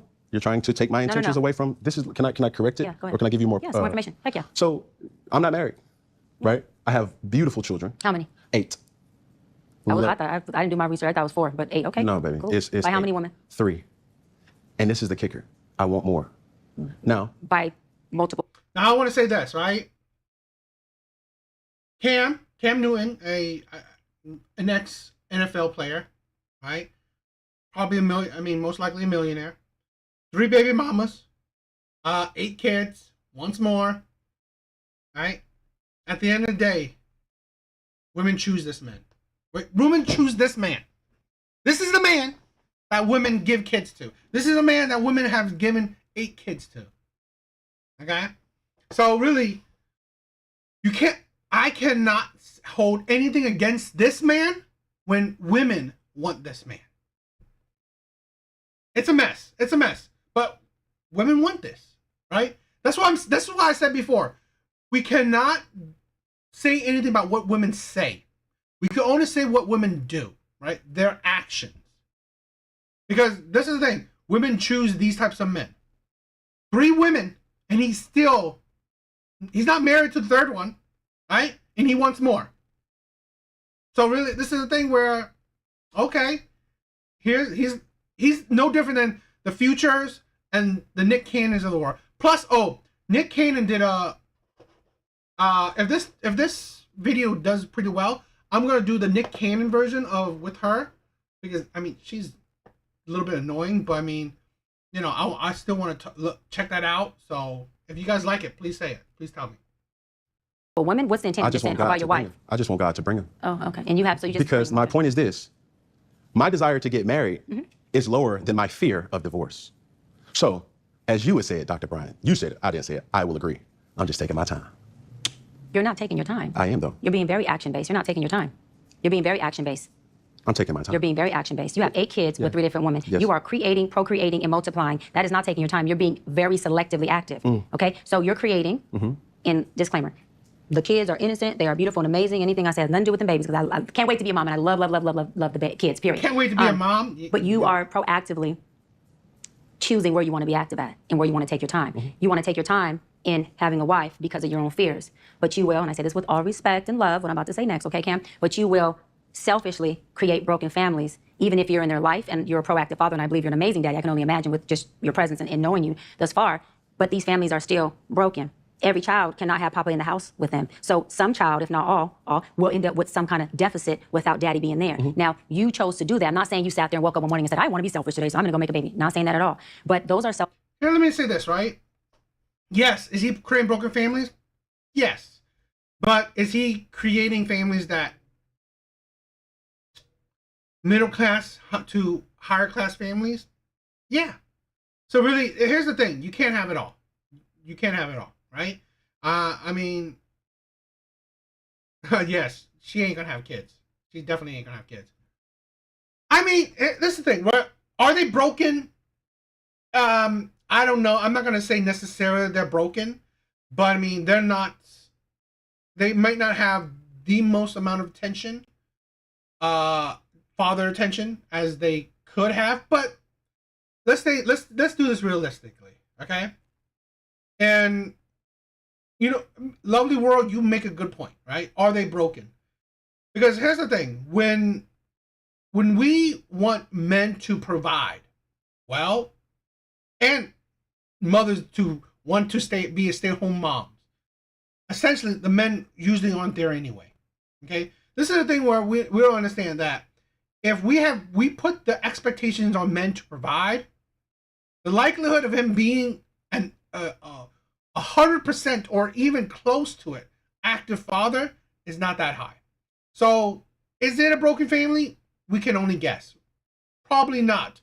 If he is a good father, he's active, he can be in his children's life, he doesn't need to be 100% active. That's the mother's job. The mother's job is to actually shape the child. That is it. He has provided the children or the mother the lifestyle where she doesn't have to work, and she can help shape the child's life or the person. Yes, and that's the thing, right? I mean, this is the thing. Women choose these type of men. So, you know, at the end of the day, you can't say nothing about it because they want this. Selfish acts at the expense of your fear. So at what point do you feel the fear? Do it anyways. And yeah, that is a low functioning behavior. To say that I am going to create these homes. Oh, let me go better. I'm going to build these houses and put kids and these beautiful women and kids in them, but I ain't going to create a home in them. I'm going to wait till I dissipate my fear to find a wife where I'm still going to be fearful with, because there's no such thing as not having some type of nerve or some type of feeling behind marrying somebody who you're spending your life with. And then I'm going to build a home with her while all these other beautiful babies have houses. That's completely unfair and it's selfish. Just tell me when I can solve. Yeah, almost. That's completely unfair and that's selfish. And so, yes, you're taking your time in this department, but you're not taking your time in this department, which means you're compartmentalized. But that is true too. Like, if you could say broken homes, it's not necessarily him creating it. It's two parties. So these women are choosing this man, choosing to have kids with this man, knowing what they know about him. They're choosing it. So I don't know I mean, it is the way of life that these women choose. And compartmentalizing never works. Compartmentalizing hurts everybody involved. Everybody who's in this box and that box and this box and that box and this box. And then here you go over here trying to figure out what box you're going to feed or entertain or do. Then you're looking outside to figure out who's your next victim to put in the box. It's unhealthy. And it's a huge dysfunction within our Black community that I truly believe personally, statistically, mental health wise, and community wise, that Black men would stop. Black men would what? Stop doing that. That they would stop that dysfunctional behavior of compartmentalizing and creating houses, not homes, and then finally a home with the wife. And then you have all these other houses that are homeless. But you over here, at some point when you do get a wife, if you do, I'm saying if that's what you want, you will, you get whatever you want. You're trying to create a home. Totally dysfunctional and extremely, that's the epitome of selfish. Epitome of selfish. Yo, Candor, I noticed, I mean, I was saying that to the ego. to have your name across your neck, the ego. I'm done, you can go for Okay, it. so all right, so what identifies as a broken home? What you have going on with these, whoever you're not in the house with is a broken home. It's called a blended family. It's called a blended family. That means? That the family is blended. So blended. So blended means broken? Yeah. Okay, so the guy that you were entertaining, you would go as low as 26. That I would entertain? Yes. Okay. And as high as what age? Whatever man that doesn't have kids. As high as? Whoever doesn't have kids, whatever age he is with no kids. I just. No, that's the age. I'm saying I don't have an age range as far as how old if he has no kids. So your he's a non-negotiable is a person who does not have children? My non-negotiable is a person with kids, but yes, I get how you're saying it, yes. So you cannot date a person, you cannot be with a person. I can, but I'm choosing not to. So? I can be with anyone, but I'm choosing not to. You're I gotta correct it, it's my narrative, Cam. You're I like can, jumping in, I jumping out. It's either. can. No, it's not I can't. There's no such thing. I can date whoever I want. I am definitely well equipped to do so. Okay. So I'm not going to allow that word to be something that fits what I can't do. I'm well equipped to date anybody. Yes. My preference, Yes. because there's nothing wrong with a lot of men who have kids, so I don't want to put that narrative out there. Yes. My personal preference is I would not choose to date a man with kids. Okay. Yes. So you're dating a man with kids. Just a scenario. Okay, got it. Yes. You're dating a man with kids. Yes.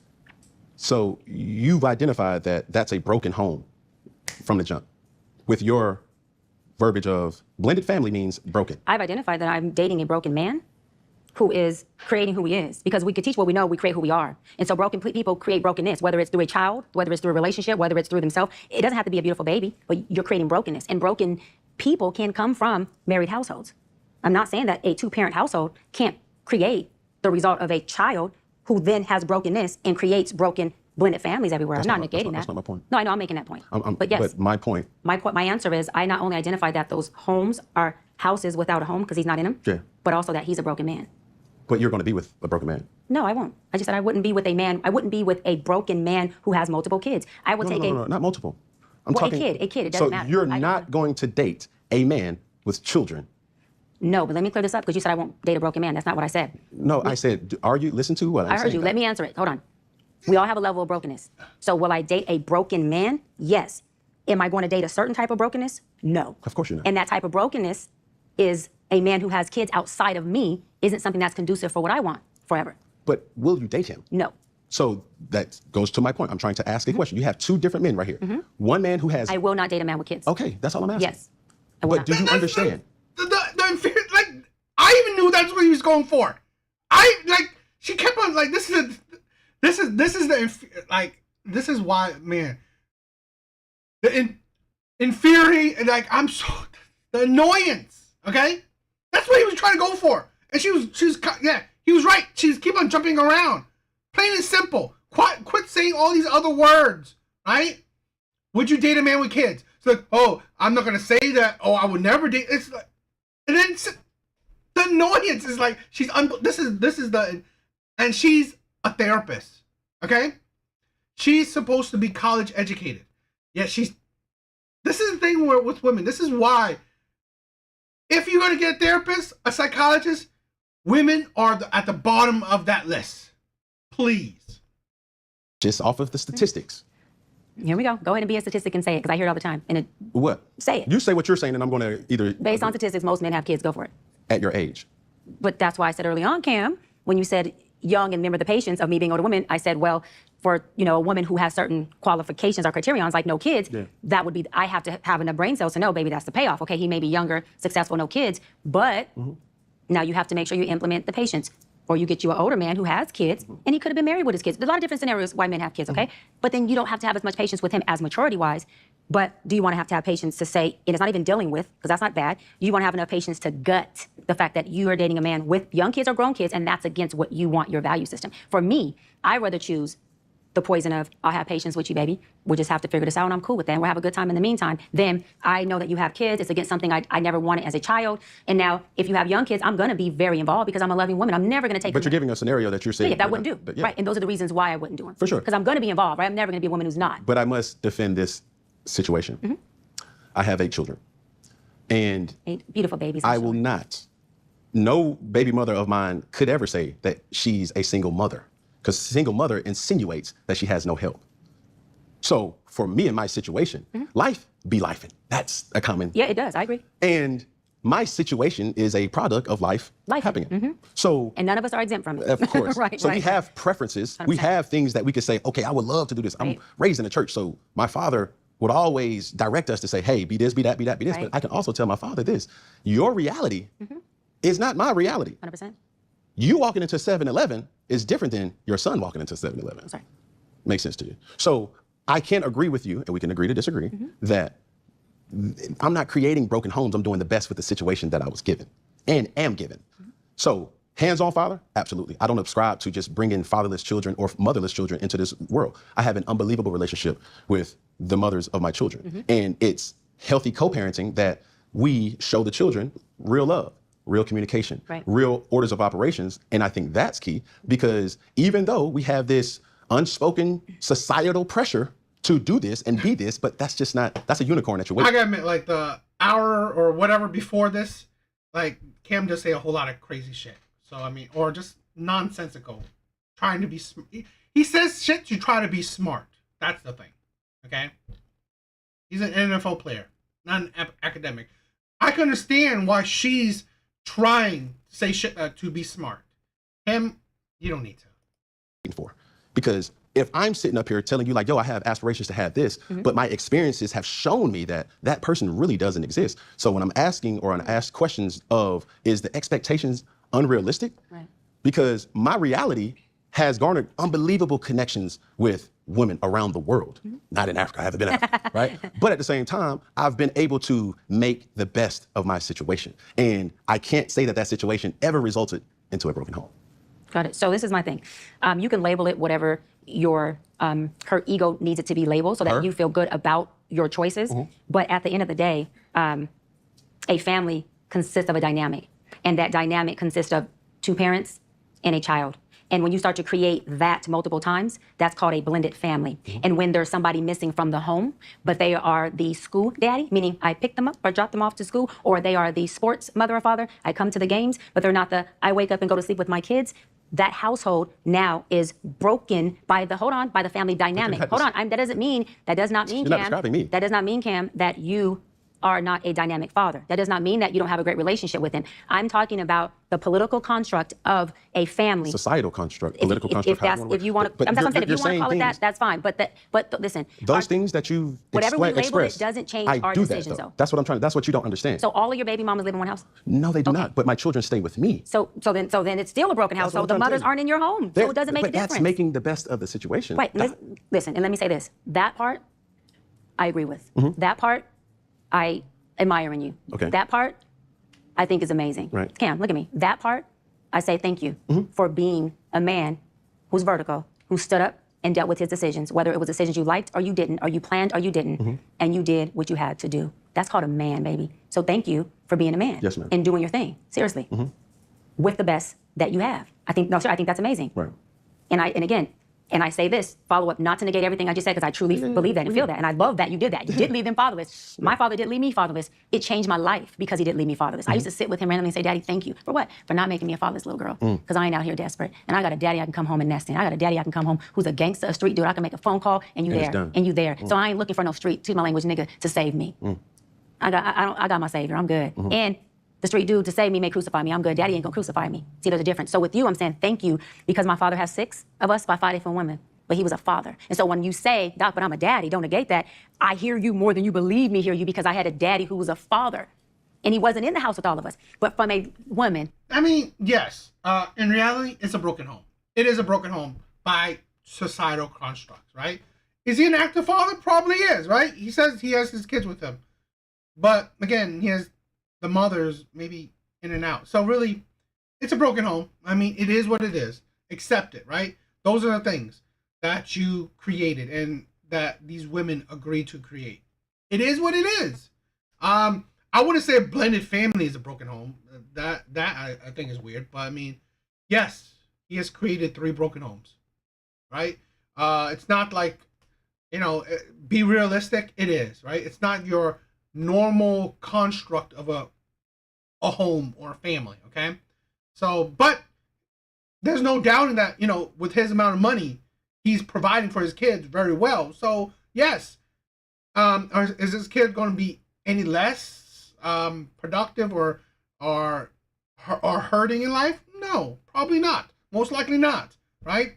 But yes, the term broken home, yes, he has created a broken home. Who was a little girl who had the best daddy I've seen a girl have straight up to this day. Am I saying you ain't? That's my daddy. I wasn't in the house with him. So the things that whoever he was in the house with, that environment is different from me coming over and seeing it. Now, for your babies, they all live with you. Their environment is different from when they go with mommy, and mommy has whoever's in that house. So the roles have just switched, but it still makes, not the kids, hear me out, it still makes the household dynamic is a blended, broken household. It doesn't mean that your babies have to grow up broken. This is what I want to be clear on. It doesn't mean that you as a father can change their life. I beat the odds of being a baby mama because I had a daddy that wasn't in the house, but he was in my life, he was in my ear, he was in my ass about decisions. So this is why I'm saying the household, baby, is still broken, but it doesn't mean your kids have to be. But it's about coming into awareness of what really is. And like my father knew, he had blended families, broken homes, but he tried to overcompensate, and he did in every way he could by being a daddy. So that's all I'm saying is we can label it what we want, but the reality is this is what a blended family looks like, unless you're telling me it's polyamorous, and you're not. This is what a broken household looks like. Now let me go further. Do broken households make for good people? You damn right. I'm not a statistic. I ain't perfect. I work through my stuff. I come from the inner city of the hood. I'm a product of teenage parents, a dope dealer and an addict who is now sober and killing. And my mama's a VP of my company, runs everything, got her own business, and I'm a doctor. So people like me come from situations like that. So I'm always advocate for it, but I'm always keep it real about what it is. Because in order for us to take it and heal it and do something with it, we got to call a damn duck a duck so we know where to put it, what to feed it, how to do it, and what it needs. We can't be in this society as black people and want to give things different words so that it makes us feel better about our decision. The decision is made. It is a broken home. It is a blended family. And now what are we going to do with these beautiful babies? So that your son, you got boys? I'm guessing out of 8, you got to have some boys. So that your boys make different and better decisions than daddy did. Not that you didn't do the best of what you had, but so your boys can say, Daddy, I admire you, but I did it different. Daddy, thank you for not letting me be fatherless, but I did it different. Your daughter can say, Daddy, I only married him and got all 5 kids with just one because 2 things, you was in my life, and because I didn't have to choose from despair, and because I love you, but I didn't want to have 3 or 4 or 5 kids by multiple men. So I chose different than you. But watch this. But he has these similarities about you that I love. He's loving. He won't leave me hanging. He's stable. He got my back. Because that's what I love about you. But your choices is what I didn't choose in this man. And that's okay. I don't choose my father in men who have the multiple kids. But I choose my daddy in men who are solid, who got my back, who love me unconditionally, who dote on me, and still treat me like his baby at 41. That's all I'm saying. So you're doing a hell of a job, thank you. But the situation is what it is. It's the reality of it. I can talk. Yes. Okay. Whew. Now, we're going to press the space bar with that real quick, and we have to get to our game. We have a game? Oh, you don't play games? I do. Oh, I love games. I'm excited. I was excited. I'm pretty sure 26 will come with a lot of games. Yeah, but needless,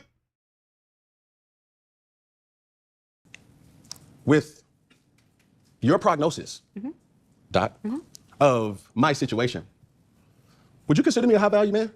High valued or high functioning? High value and high functioning. High valued, yes. I think that you are. Wait. Hold on. You got my undivided attention. Okay. attention. High valued, yes. Okay. Because obviously you have the value. Okay. Right. High functioning, I believe that you are a hybrid. I think that you are in the journey, in the process of still becoming. I think that you have more low functioning behaviors. Seriously, and I think that your thoughts and emotions. Yeah, I mean, fathers can be simps.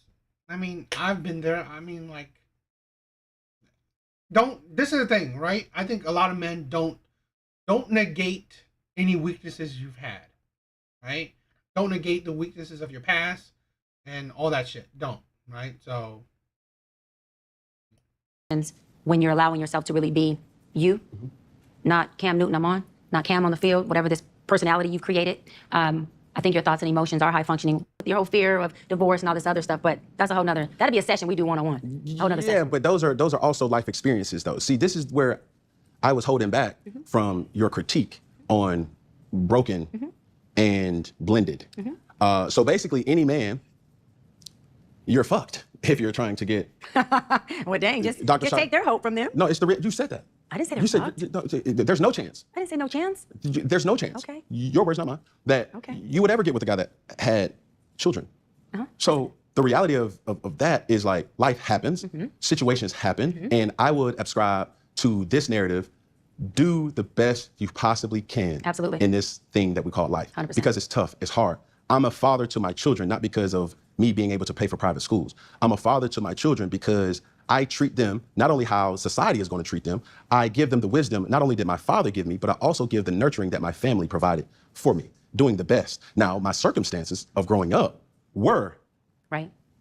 mom, dad, religion. I seen that. I just went down the other street that I was curious to find out, like most people. And curiosity did what? That cat. Bought coochie. That cat.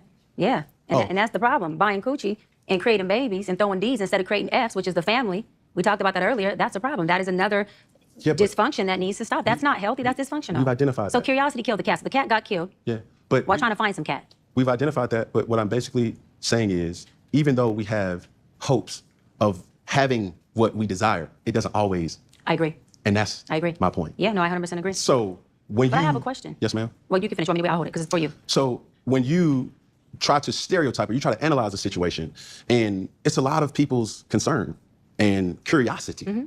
But the truth of the matter is, my father, who is still in my life, who is the most influential male in my life, and my mother also, I've seen that structured dynamic. And to the best of my ability, I will be able to give that to my children. I believe you. So, yeah. your question. I believe you.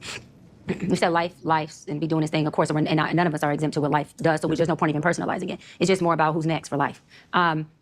What is your outlook or your analysis on people who life has lifed with, but they just happen to make different decisions that breeded a more healthier result, even with the same things that life threw? Life threw this person a curveball. One person decided to step forward and get hit by it so they could take their walk to the first base. The other one stepped back and cracked the home run, and the other one just striked out. Same curveball, right? So to the person who hit the home run, do you call it, and I'm asking this, but it could be some other answer, do you call it luck? Do you call it just a strong internal locus? Do you call them just a good decision maker? What do you say for that? Because we always talk about, the people who are doing the best they can with their life, the folks who made these certain decisions, and where do we go from there? And that's okay. But what about the people who lifed, but they just happen to make better decisions? Not be a better person, just make better decisions, so life's results look very different for them. But they came from a place of struggle as well. What about that person? That's a loaded question. I'm trying to answer. Just answer it however you can think to answer it. Yeah, but whether you took a hit, whether you striked out, whether you hit a home run or not, if you have another opportunity at bat, that's all that really matters. What are you going to do then? Because everybody who plays baseball don't always strike out. Everybody who plays baseball don't always get hit. And for damn sure, everybody who plays baseball don't always hit home runs. Absolutely. So you have to carpe diem, seize the moment that you're in, or the situation that you're in. And no matter who it is, I will not let you dictate what you think, or you think, Right. or you. Because What you're doing or what you got going on. yeah, it's like the truth of the matter is, like, yo, I know who I am. I'm so comfortable in that. And it's so enlightening to hear these things from not just you, but just a lot of people, because it gives you different perspectives. Right. And at the Your amazing platform now was to, one, share my story of a little girl from the hood, and product of what I shared earlier. And so that people understand, to your point, that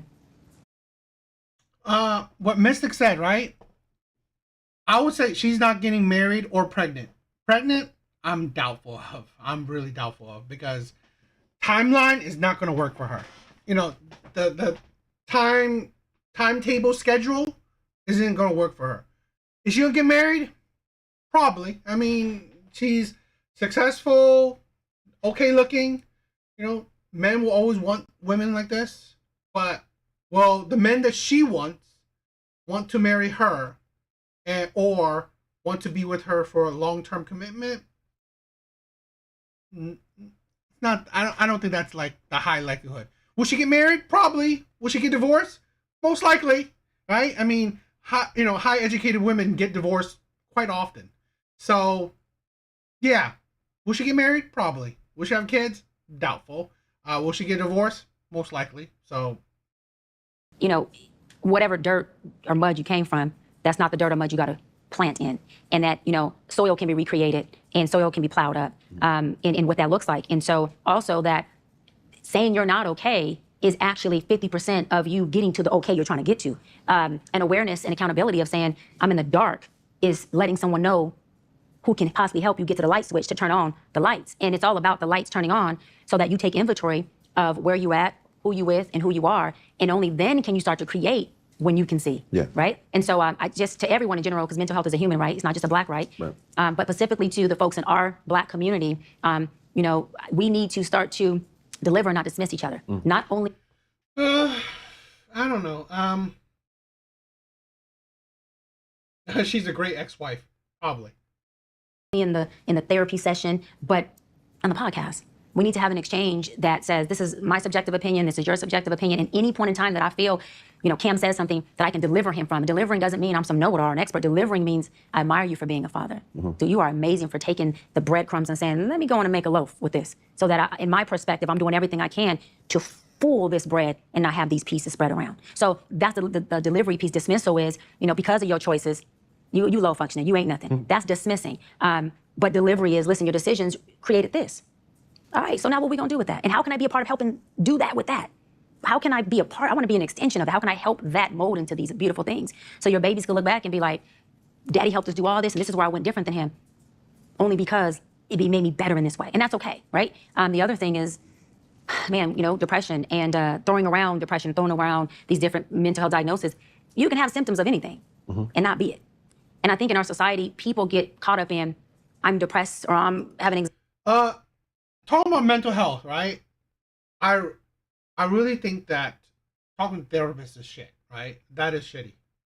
But I really like that in the last few years, right? The whole manosphere, the whole men's content has been, in my opinion, very beneficial. It has helped men talk about their mental health, help men find other men, like-minded men. So I'm very supportive of that. That's why I love this community, right? I'm happy I hit 3K. So, I'm happy about that. So you guys are amazing for that. But yes, I'm hoping for the change where a lot of men talk, right? A lot of men voice their opinions. This is a thing where one of the biggest keys of men's mental health or deterioration of men's mental health is not talking. It's not talking about shit. Thank you, Candor, right? It's not talking about your feelings, right? That's why I love doing these lives where I want men to talk. I want men to say the shit they want to say the things they feeling, react to how they want to react. Because again, in life, men are not allowed to talk, right? Because men are always condemned to voice their opinions, right? So that's why I'm in all support of men's content, because this is how we are allowing men to talk. Good men to talk about how they feel. What are their thoughts? What are their opinions, right? Because again, average good men are always silenced. Anxiety or I'm ADD or I feel these ways. We have down days that represent a lot of symptoms of depression.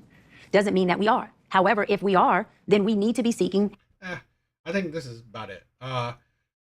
Thank you, lovely world. You know what? If this is if this watch along was good, please tell me. I mean, if I get some traction to it, I may do the Nick Cannon one, because a lot of people are talking online, right, about more about Cam Newton's broken family thing. So at the end of the day, women choose this kind of man. But again, women will see that this man is high value, right? The whole viralness of high value men. Well, women want these types of men. So don't expect perfection. You want men with money, then you expect these men with money to just pick only you. That is the perfection, and that's the delusion you're having. Just like this highly educated woman, right? No duh, she would go for a younger man. Because again, at 41, do you think men at 41 wouldn't have kids already? Okay? And the men that don't have kids at 41, well, they're not going to settle for another 41-year-old, right?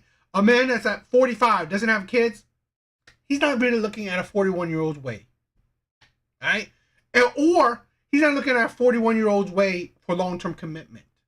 So most likely she lives in a delusional world herself, unrealistic world, right? Yeah, so she has to change her kind of expectations to younger men. But again, you think younger men will be serious? You think younger men won't just see her as using her? Because again, let's be realistic. If men date a younger woman, he knows it. She's using him. She wants him for the money. Plain and simple, right? But he will use her too, right? He used her for her youth, for her beauty, for her body. Women don't really use younger men for that. And if they do, cool. But don't expect long-term commitment from that kind of shit. So I just want to show this is the example of a career woman, right? Really just delusional. And this is the life, right? This is a whole lot of talk. 41, well career accomplished woman, but single, childless. She's probably happy, right? But again, a failure in dating, failure in relationship. So, and this is a life coach. This is a therapist. Not that special to me, in my opinion. But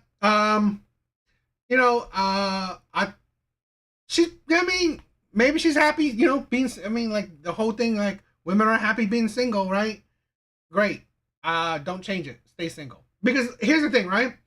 Women at this, like at this thing, at 41, well accomplished, I'm all for and I'm supportive of women just staying single, getting out of the dating market. Don't bother dating, because why? Why change how happy you are at your singlehood, right? Focus on your career, build your name, and focus on your money. So that's perfectly it. That's enough. Could be. I mean, I wouldn't be surprised. I think a lot of women who are single, that's how they behind closed doors, right? Not towards the audience, towards the camera, that shit. They are experiencing a lonely world. But okay, I think it was a decent live, right? React to it. I hope you guys liked it. Yeah, I mean, that's how it is. But I hope you guys liked the live. I think that'll be it for tonight. I humbly thank you guys, right, for all the support, for all the love, for joining my lives, check out my lives, check out my other videos. You guys are amazing, right? Thank you for getting me to 3K. Hopefully we can get up higher. But yeah, I think it was a good night of. This was an okay video, right? Because there was so much talking, but very nonsensical talking, right? It was talking about two people trying to be really smart and really in depth, but yeah, I don't really think it was all that intelligent or all that insightful or substantial or all that great. But But it was interesting. It was a different pace of a night of a live, so I hope you guys liked it. But anyway, thank you guys for joining. Thank you guys for checking out the live. It's hope you guys have a good night.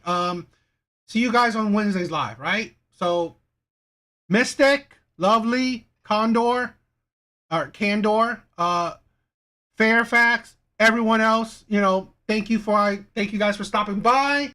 I had fun as always, right? I love you guys. You guys are amazing. But yeah, hope you guys had a good night. Later, guys.